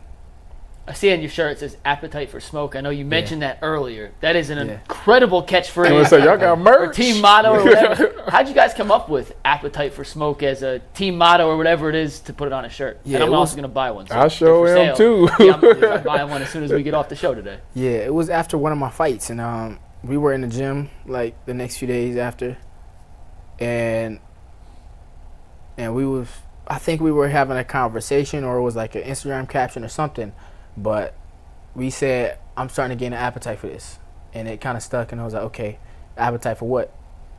And we got an appetite for smoke. I The think it's a smoke. great- I do too, actually. Where can we? Is this on sale? Like we can buy this? Yeah, we'll be having it on MasonBrothersBoxing.shop. Okay. We'll put a link to that. We'll make sure we get. get the info from you before you leave, Okay. and we'll put that on the link to this clip online, so anyone else Okay. who wants it can find it. Okay, for sure. I'm just curious. What was your fastest fight? What's My the fastest fastest you knocked fight? somebody out? Ooh, I say my second fight, it was waved off in the first round. First round. Yeah, first round. I think it was like two minutes in the first round or something like that. That was your second fight ever? That was my second professional fight. Second pro fight. Yeah. Does that almost feel like you got shortchanged? You put in all this work in the hand to fight for like a minute, and then I know it's a great feeling, obviously, but You said shortchange? What you mean? Like you did you all put in this all hard this work, work, and then it's and then to over. fight for a minute. This It's man like, can only last. I mean, not really. Not really. I mean, we in there, and once we finish, it's no more punches coming at me, so we good. Yeah. fair enough. Well, Abdullah, real quick before we let you go, thank you again for coming in. But tell the people where they can see your next fight in August, and a little bit about who you're fighting and why they should tune in. You should definitely tune in because we look to have a lot of fun and make sure you guys have a lot of fun watching me fight. My next fight will be August 17th in Quebec, Canada. It'll be live on either ESPN Plus or ESPN, but you should probably make sure you got ESPN Plus just to be sure so you don't miss it. Yeah. Awesome. We definitely gonna tune in to that. We'll all be tuned in. That is Abdullah Mason, 14-0, 12 knockouts. It'll be 15 after August 17th. 15-0 with 13 knockouts. Repping Cleveland as good as anyone. Cleveland, yes, sir. And he has an appetite for smoke. Abdullah, thank you for coming in. We really appreciate it. Before you leave, we're actually going to get you to sign our Wall of Fame, if that's okay with you. Okay, and all we'll good. be all tuned in and make sure we help promote the fight in any way we can coming up in August. And Cleveland, thank y'all for y'all support. Make sure y'all stay tuned. Me and my brothers and Mason brothers, we gonna have some things going on. So make sure y'all stay tuned. We love being here, supporting y'all, and y'all supporting us back. So we look to keep doing it, and hopefully y'all come out whenever y'all hear the Mason brothers. Last thing, I just thought of this. You should set up, you guys, if you can, a Mason Brothers card in Cleveland. All you guys fight That would whoever be it is, man. but it's all the Mason Brothers versus the Challengers in Cleveland. That's the Be goal. a hell of for a sure. card, yeah. That's the goal. Awesome. Abdullah, thank you so much. Earl's going to get you the marker. We'll get you to sign this. Oh yeah. And we can't wait for your next fight, man. Thank you. Thanks, buddy. Boom, right here. Yeah, well, hold on. what do we Still sign? unplugged real quick. Yeah, That this is board live over TV there. at its finest. Yeah, this is our Wall of Fame. You can join Bernie Kosar, DeQuell Jackson, Phil Taylor, Joe Thomas. We had The Miz in here. Who else is on that wall? That wasn't Whatever you want. Why can't I sign? I was sitting, no one ever asked me to sign it. You guys aren't big enough. I guess Tyvus technically would be qualified. He has a championship trophy behind him. You got your own trophy in here. Listen, we could frame Jason's book. I'm going to start bringing in my plaques from 20. And that Yeah, is we need to Abdullah put your Mason book on the Wall of display. Fame now for the Ultimate Cleveland Sports Show. Abdullah, thanks again, man. Really appreciate you coming in, and best of luck moving forward.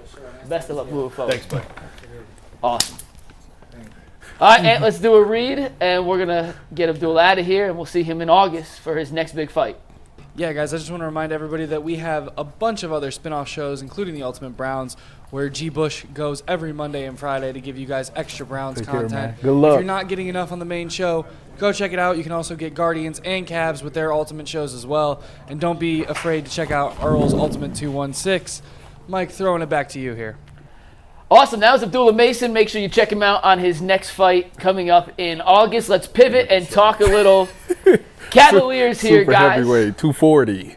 Tyvis flexing on him because he pushed the 240. chair Come out on the now. shot. 240. Y'all better stop playing with me. Tyvis is a former professional athlete. Come on now. In the NFL. Like, And you he get excited for he shoving should a be chair. strong. Like Tyvis. Y'all need to cut it I'm out. very proud of you. Very proud Y'all of you. such haters, man. No, I'm proud of you. You Shoot still me push a down. chair. You know what? They build you up to shoot you down. It's We what should it get. is. We should definitely get Jason's book. We need to move this We ball can out the frame way Jason's book, and put yeah. the book right here in the middle. Ain't nobody buy it. I'll buy. You want me? Is it still for sale? Probably buy it for $2 on Amazon.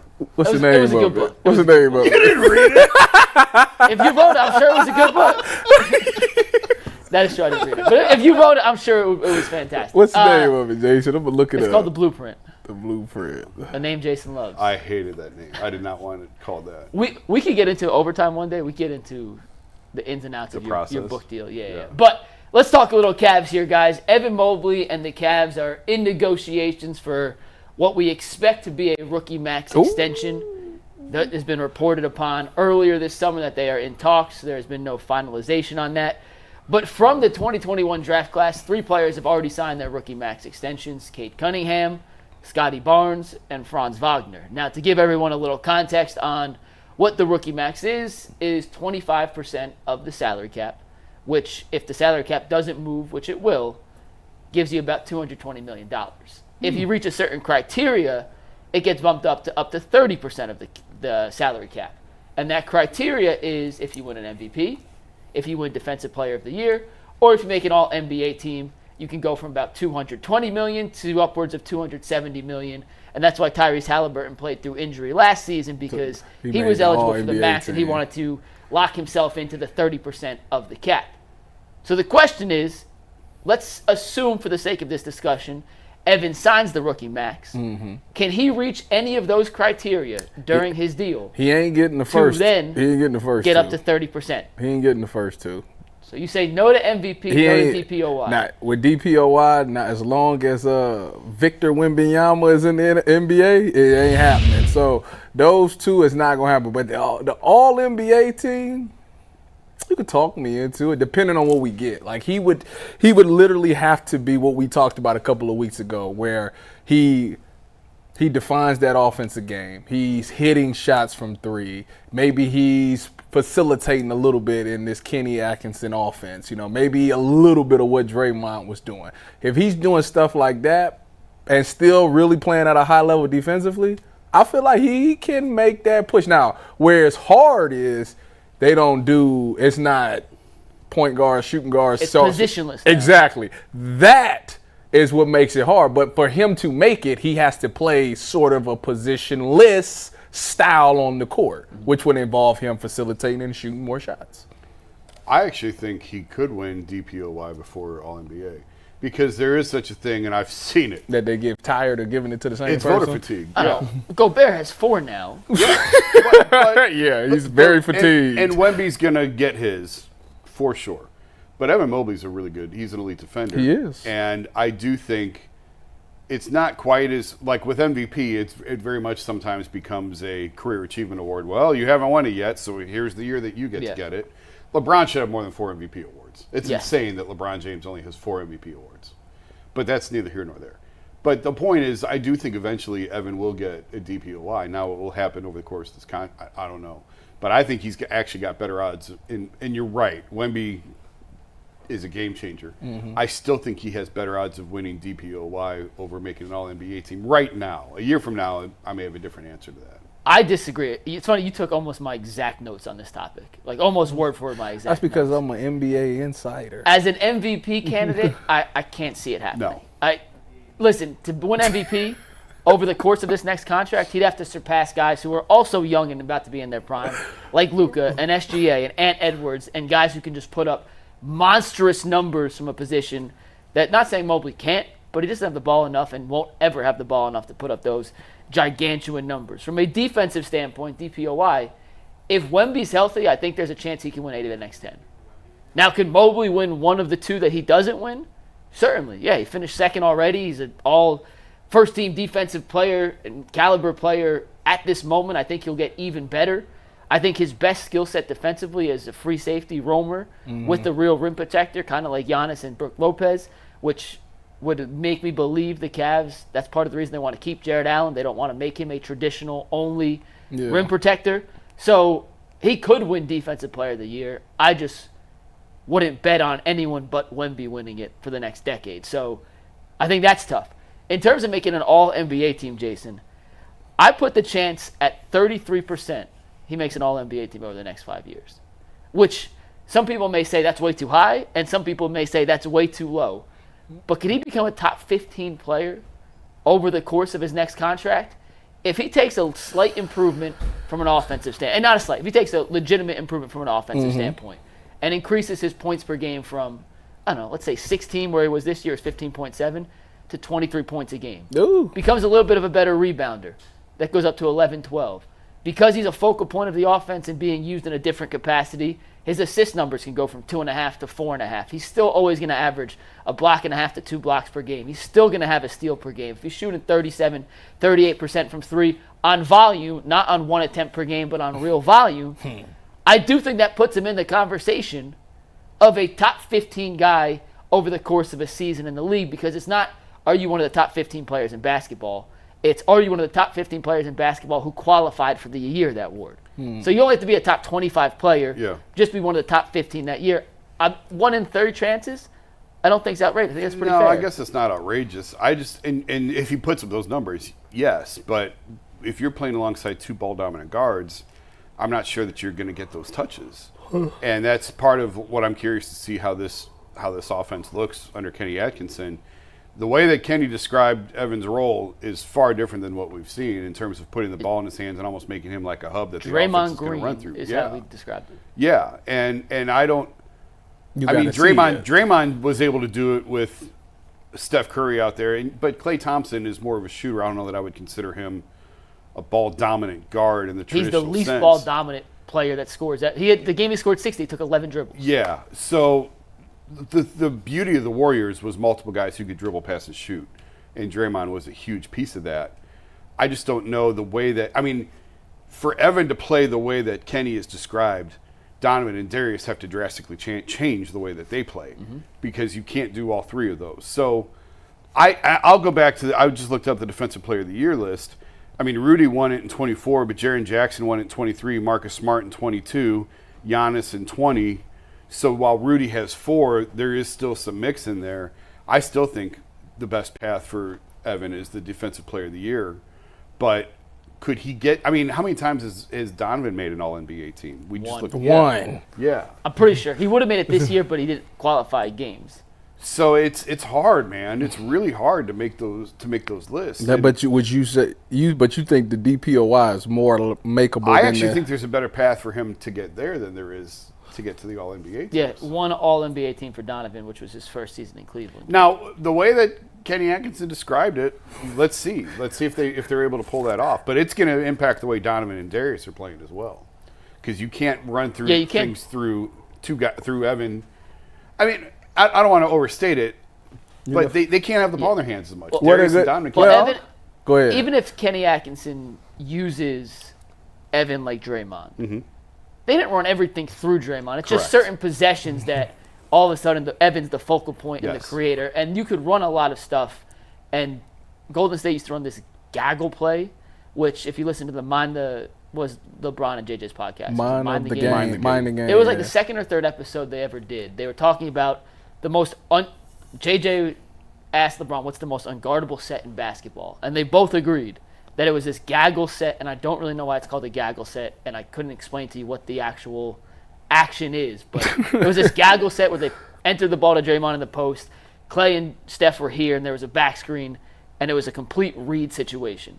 Steph had one read, Klay had another read. They could come off a high back screen from Gavin Looney. They could cut off the ball. They could switch, and it just put the defense in a complete we don't know what we're going to do, so you can't prepare for it, and every time we do it, it's going to be different. And LeBron said it was literally unguardable because Steph and Clay were such good shooters, you couldn't help and change anything. That's it. Well, And that's the added bonus that we'll see if Donovan and Darius can recreate. They're not nearly the shooters Steph and Clay were, but if you put Evan as the fulcrum in that kind of offensive scheme for a couple plays a game, can Darius and Donovan become 60% as effective as Steph and Clay were there?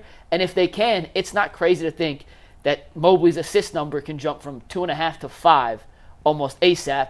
And if he's in there and is more of a passer, that opens up more of a scoring game on the backside. I actually would like to see that because I can find the play. Here we are talking about, for the past couple of years, we were like, how is it going to work? You got 2 ball-dominant guards that's used to having the ball in their hand. Ask Kevin Love what it's like to play with 2 ball-dominant guards. I think it's tough. No, it's tough. I think that the best thing to do is take the ball out of both of them, give it to somebody else, and make both of them be off ball, because I think both of them can be effective off the ball, and it'll take that component out of their minds. You know, we've been talking for Darius, it would be perfect because he's been for the past 2 years having to play this role where he don't have the ball and trying to figure it out.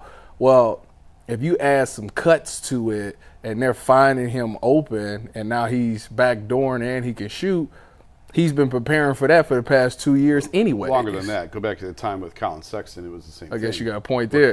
He's He's been preparing for this moment anyways. The difference is the guys that had the ball weren't really looking to pass as much. Now, Donovan got better last year when he had to. When Darius was out of the lineup, he became the point guard. But for the most part, those two Donovan especially wasn't really looking to pass the ball or do that much facilitating. So it'll be interesting to see if Evan did do it, because Donovan is good either way. I think he's good with the ball and without the ball. It would be really interesting to see how it will work out if Evan was to be the guy with the ball and have to make the reads. And I think he's capable of it. I think he is too. My biggest knock on the JB regime was never giving him the chance to flourish as a playmaker. And you saw, and we talked about it from different examples, Jason. And I go back to Game 5 when Jared Allen went out and they ran that little back screen slip play with Marcus Morris in the corner that gave the extra spacing, and Darius cut back door, and Mobley had a great pass. We saw it against Boston. I think right now, today, his best offensive skill set is his facilitating. Now, he's not a great ball handler yet. He needs to improve on that. But in terms of seeing the defense, reading the defense, and making the requisite pass to get someone open, I think he's pretty advanced at that for a guy who's only 22 years old. And the Cavs over the last couple of years never took advantage of that skill set in a way I thought they should have. And at least from talking to Atkinson and hearing his intro press conference, sitting down with him one-on-one for a sec, that was a focal point. He was clearly projecting on everybody, this is what we need and expect from Evan Mobley. And to see him take a jump, maybe not necessarily from a scoring standpoint, like I think that'll come next, but at least from a playmaking standpoint, I expect us to come back and have a couple of shows where we're like, damn, did you see Evan Mobley make some of those passes? And I'm going to sit right here and tell you, I told y'all so. It wasn't because he couldn't do it. It's because the Cavs didn't allow him to do it last year. It's always been in there. I hate that. Why would you not allow somebody to utilize their skill set on a team where your offense is struggling anyways? Jason, I'll let you. You want that grenade? Do you want that grenade? Not really, no. We've had the Evan discussion for 2 years where Mike and I both said that I thought there's opportunities to make him more comfortable in the offense. Where are you comfortable? Go there. Go there and wait, because the ball's coming to you on this possession, coming down the floor. And I agree. And I talked to Kevin about it when Kevin was here. And Kevin sort of felt the same way, that there were opportunities to get Evan more comfortable. And Kevin, it's important to remember, Kevin lived through that. Kevin was the star on a team going nowhere and came here as the third wheel behind 2 ball-dominant players and had to sort of take what they would give him. And it's a helpless role to be in when you are relying on someone else giving you the ball, which he never had earlier in his career. But you can only do with what you have.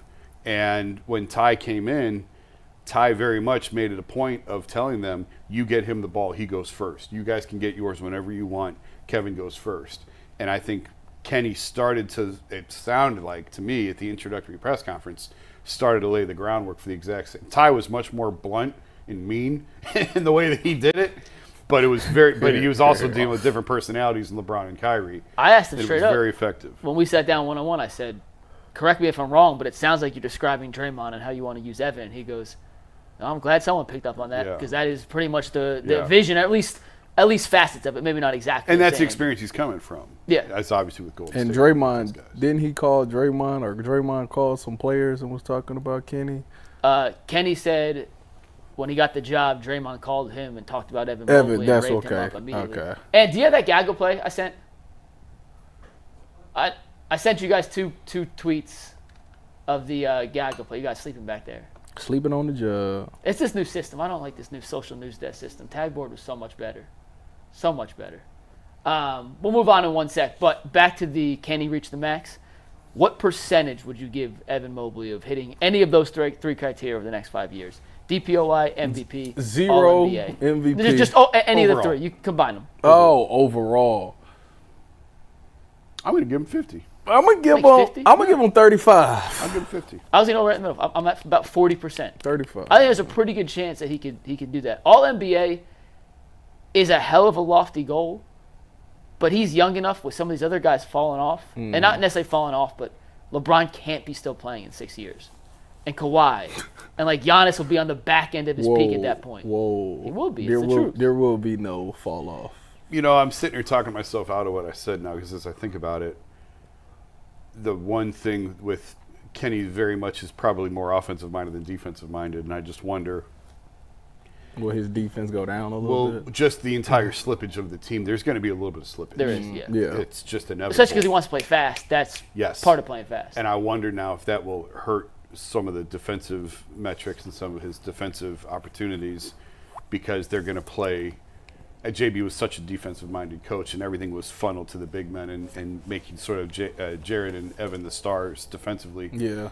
We just don't know what it's going to look like now. I said something yesterday I want to clarify, by the way, and then we'll move on to the Browns. But we're talking about Kenny Atkinson assembling his staff, and they hired another new coach, Hendrick, yesterday from the Nets. He was his video coordinator. And Kenny said it at his intro press conference that, one of his things he's been working on is his relationship with star players, right? And he got a bad knock on him coming out of Brooklyn because KD and Kyrie and him didn't see eye to eye, and they eventually pushed him out. So he got the knack as not being a player's coach per se. Hey, let's be honest. Has Kyrie and KD ever liked a coach ever? Like, should we really hold that against Kenny? I'm making a joke, making a joke, but also being serious. That's fair. Should we hold it against Kenny that KD and Kyrie didn't see eye to eye with him when they literally have not seen eye to eye with essentially any coach they've ever played for ever? And should that be a black mark on his resume? Or is that just kind of the reality of coaching those two players? Are they the only two players that had that problem? Well, they're the two that got him fired. Well, then it's not fair to say that then because you know what I mean? I felt like they didn't say nothing bad about him from Golden State. They praised him since he's gone, right? From all reports, he had a great relationship with Steph and Draymond. So, yeah. And I do think that we've said it 100 times with the Browns. When you go through something once, you learn from it. And I'm sure going through, yes, you have to treat star players differently. That's just the reality of it. They get different treatment than the 13th and 14th guy on the roster. And having gone through that experience once, he'll be better for it now. And especially with the star power at Golden State and seeing the way that Steve Kerr operated with those guys and now coming here, obviously he has the blessing of Donovan. So he's already off to a good start. Does AJ get special treatment? Who? Your son. Oh, no, I don't give any of my kids special treatment. I was just asking. I treat them differently. Okay. Are you coaching him, right? Are you the coach? No. Is his coach give him special treatment? No. AJ, no. Okay. Ty, real quick, we mentioned that Gaggle play earlier. And you want to see the Gaggle? Yeah, let me real see quick? it. I want to see what it looks like. Imagine Evan Mobley as the fulcrum here. This is the end of it. Hold on, it's Okay, going to say, restart. I'm looking for Draymond. It's actually, one of these is Kevon Looney, but in the corner with the ball, that's Evan. And then it's this little read and react action from Donovan and Darius. And you have to pick and choose who you guard and where with the space, with the floor spaced as much as it is. It's just an absolute nightmare to try and defend. So where would Evan has the ball right here. Where is Looney at in this? That's what. Well, that's Kuminga in this. Well, Looney has the ball in the corner. Okay, I can't see that far. I can't either. Draymond's not in on this play. Looney's so the fulcrum. So this is Looney and Kuminga as the 4 and the 5. I mean, the 4 to 5. Yeah, so Looney has the ball here. That'd be Mobley. So where would Allen be? Setting the screen there that now Steph is coming off, and then Chris Paul. Or but he whoever that can't is shoot fades. though. So if he stepped back to where Chris Paul is, they're not gonna step out on him. Who? Chris Paul can't shoot? No, I'm talking about if ain't that Chris Paul setting the pick? I honestly I can't tell who's setting a screen. That's Chris Paul setting the screen for Steph, and then they threw it to Chris Paul at the top. So And if you telling me that's Jared Allen, I'm not stepping out to that. Jared Allen's the one cutting through. Cutting through. Let's see. Okay, so he's Kuminga. So he's Kuminga. Look, Kuminga goes through, hits a screen. Okay, and I then got you. Now Chris okay. Paul screens for Steph. I And then they got swing you. it around. And there's a second one. If you go to the next one, it's the same action. Next one won't work. All right, social news desk. You can go. You want to take a read? I'll shut my mouth before I say something I shouldn't. As always, man, remember to subscribe to the Ultimate Cleveland Sports Show. Remember to ring that bell, smash the like button so you can stay in the know of the flagship show and all of our spin-off shows and all the information and all the content that we are bringing your way. We are, 2 or 3 weeks away from training camp for the Cleveland Browns. Crazy. And if you look at the Cleveland Browns roster right now, it's stacked. We got one of the best rosters in the NFL. But if you look at free agency right now, it's stacked. It's probably I can't remember the last time I looked at the free agent list at this time of year and seen so many notable free agents.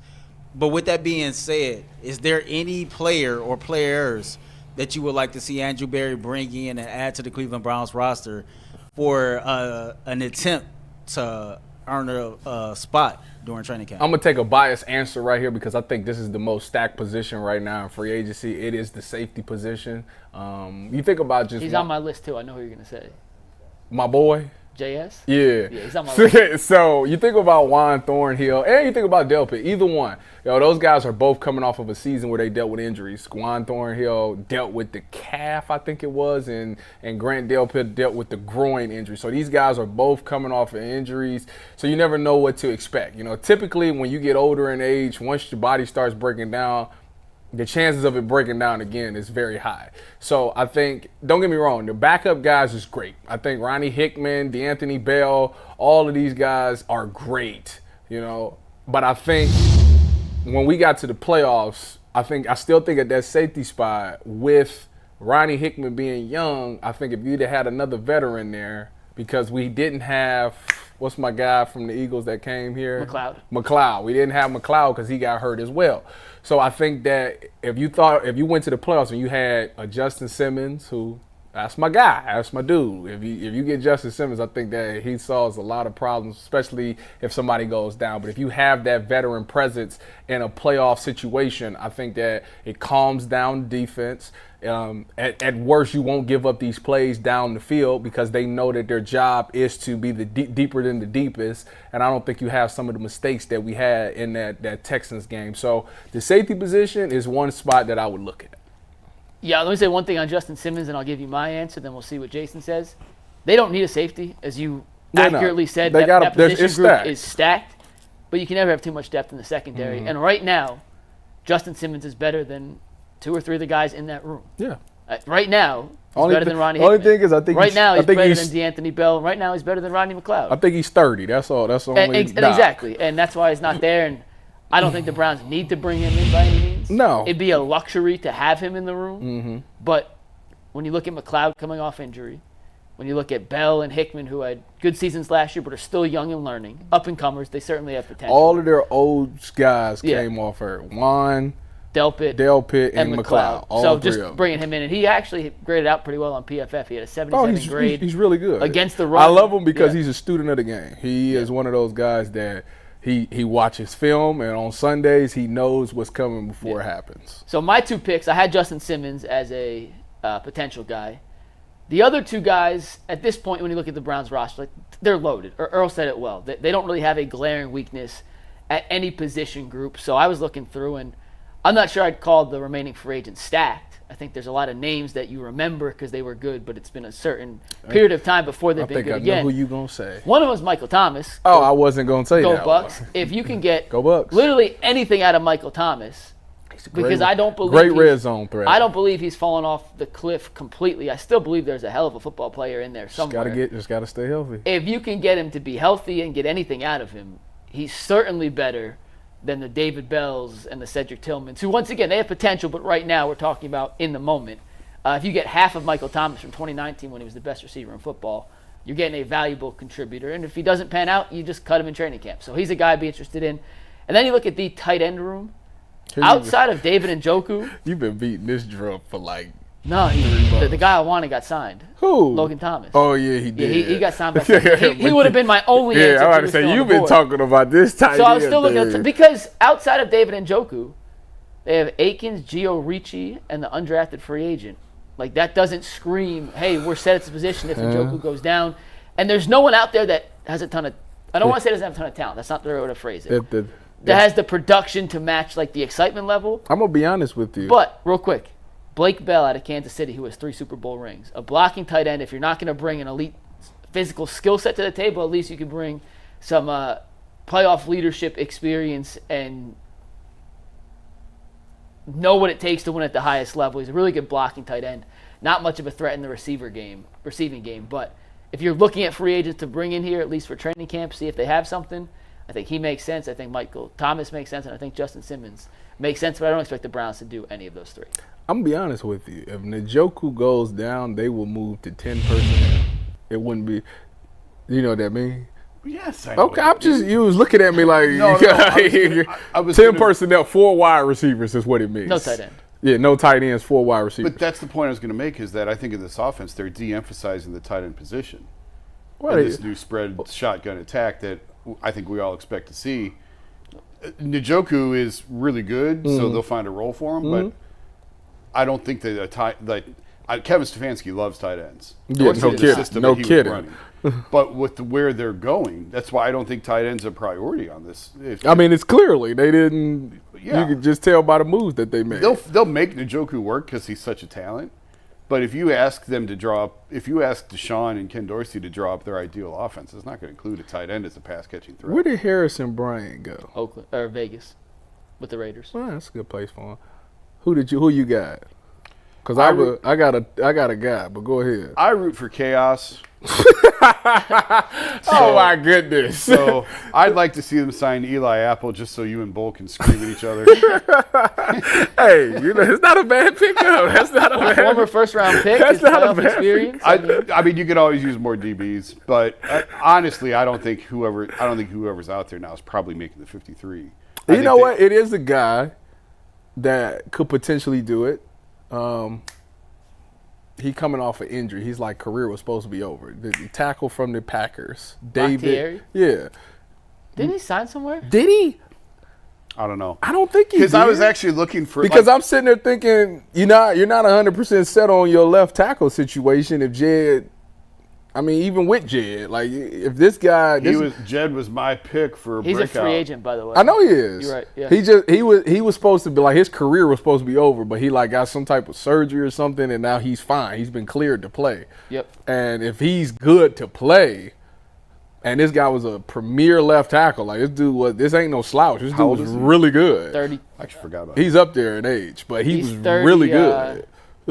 Just in case, if Jed goes down, you still don't have an answer at left tackle. So 32 turns 33 in September. Still, coming off injury. But to your point, Tyvis, when he plays or when he has played, dude, he top has in the been league. a stalwart stud of a left tackle. Yeah. I mean, yeah, bring him into camp, let him get his feeling back. Go through the rhythm again, give him some reps and maybe a couple of reps in the preseason to see if he holds his own and. And I feel like going into the season, if Jed goes down, which Jed's going to do everything not to go down so he can get paid. He's a 5-time All-Pro left tackle, by the way. Why not? He's not that old. Like, that's old, but it's not. He's played 13 games in the last 3 years. Oh. That's the issue. And and that's one of the names that jumped out at me when I was looking at this. But I mean, injuries have just derailed him. Is Shaq Leonard from the Colts? Yeah. An unbelievable talent, but I mean, his career might be over. But if it's worth a look, I think it have to be worth a look. To Jason's point, of the best remaining linebackers that's free agents right now, you got Shaq Leonard, Zach Cunningham, Quan Alexander, and Josh Woods. I know 3. I don't know Josh Woods. I mean, listen, any of those guys you want to bring in as a camp body, I think they signed Devin Bush over all of those guys for that third linebacker role, so they had their pick of the litter in that sense. Jordan Hicks obviously will be their starting linebacker alongside JOK. Alexander, if my memory serves correct, Earl, Alexander's better in pass coverage. The other three are more run-stuffing linebackers. So your memory is correct. Take your choice in that regard. But this exercise proved to me, Earl, the Browns roster's loaded, man. There really isn't a ton of holes and battles in training camp that are going to be particularly interesting to us because the best players are the best guys, and there's not a glaring weakness up and down this roster. Up front, I guess there's always a chance a D tackle or I mean, you saw the injuries last year across the offensive line. Well, I was assuming without injuries. Yeah, but it's hard to say that there's somebody who's unsigned on July 9th who's going to make this team.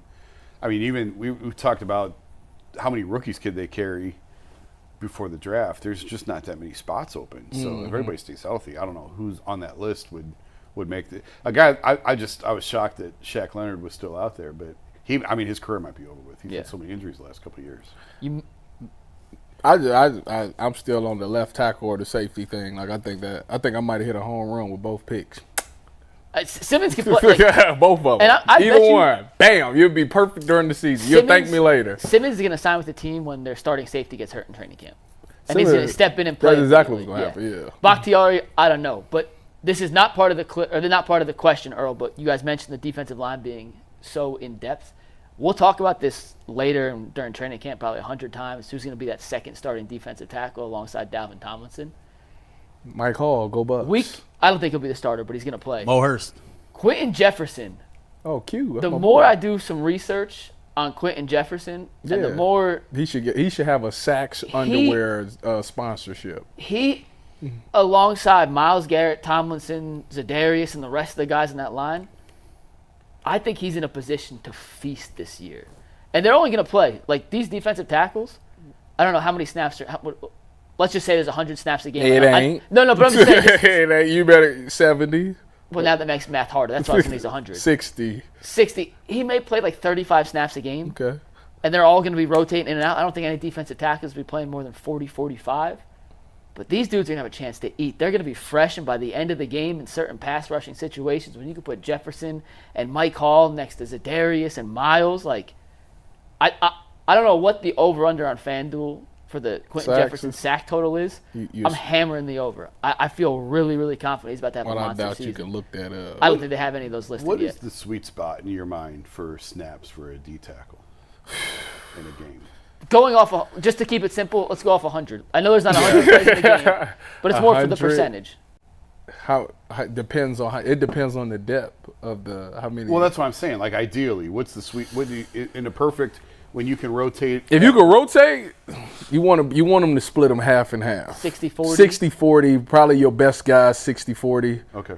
But if you have one guy who's better against the run than the pass, obviously passing down situations, third and long, you putting the passer in. Whoever to run, Dalvin Tomlinson, come holler at me on this sideline. Let's get somebody else in there.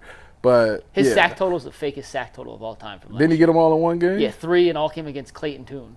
Yeah, if you have 3 sacks on Clayton Tune, you can't tell him nothing. Sack. He don't care what you talking about. He don't care what you talking about. I got 3 sacks.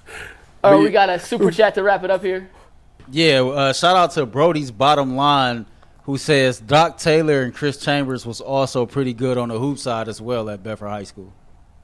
Yeah, and I think whatchamacallit had Chris had he had the 400-meter dash record at Bedford. I don't know if he still got it or not. I think he ran 48 or something like that. Just being a different level of athlete. Yeah, he was real. Chris was real. Is that our only super chat, Earl? Yeah, that's our only super chat. And we had Eric Beverly too. Shout out to the tight end / tackle. So Bedford used to kind of run the LEL in sports back in the day, huh? In basketball, they was on a tear from like 06 to like 08. No, 05 to 08 or something like. They won it every year. They was rolling. Who'd they have? They had Randall Holt. All they do is transfer. It was unbelievable. They had Randall Holt, Reggie Keeley, Scoot, Robert Johnson, the other Reggie, and I can't remember who the 5 was, but Randall Holt transferred to Glenville, Reggie Keeley transferred to Cleveland Heights, and it was just Scoot and Reggie. That was the only two. You know who run the LEL now, right? Warrensville? You damn right it did. Warrensville run it in boys. They run it. Yeah, Michi Johnson Sr. is the Oh, head they were- coach. shoot. they were I good forgot last year. about They that. were real Yeah, good you last know who Michi Johnson Jr. is, don't you, Jason? Oh, yeah. Yeah, so Michi Sr. is the head coach at Warrensville High School. That is You got the so. boys team, you got the girls team that's putting in work. Their track teams put in work. If we can get that football team together, That we'll ain't be in. happening. It ain't happening. I'm going to just tell you that. Was that a Bedford That's rival? not happening. Was Warrensville Bedford a rival? No, we weren't. It was Maple was Bedford's rival, but Warrensville was always that team that had the athletes, but they wasn't disciplined enough. It is hilarious. Like if you go in there thinking that you're just gonna roll them, that's not gonna happen. They could beat you, but it's always something discipline-wise where they'll get penalties and stuff that'll mess them up. But they had the athletes for sure. I know because I was in Warrensville. I did half of my life was in Warrensville, the other half was in Bedford. Awesome. All right, well, that's going to put a wrap on this edition of the Ultimate Cleveland Sports. So shout out to Abdullah Mason for coming in and keeping his undefeated record intact with the win on Saturday. Earl, we got a legitimate, real, no BS overtime discussion coming up. We apologize for having no overtime yesterday, but we're going to make up for it with a killer one today. We'll see you in overtime in 2.5 minutes. Peace.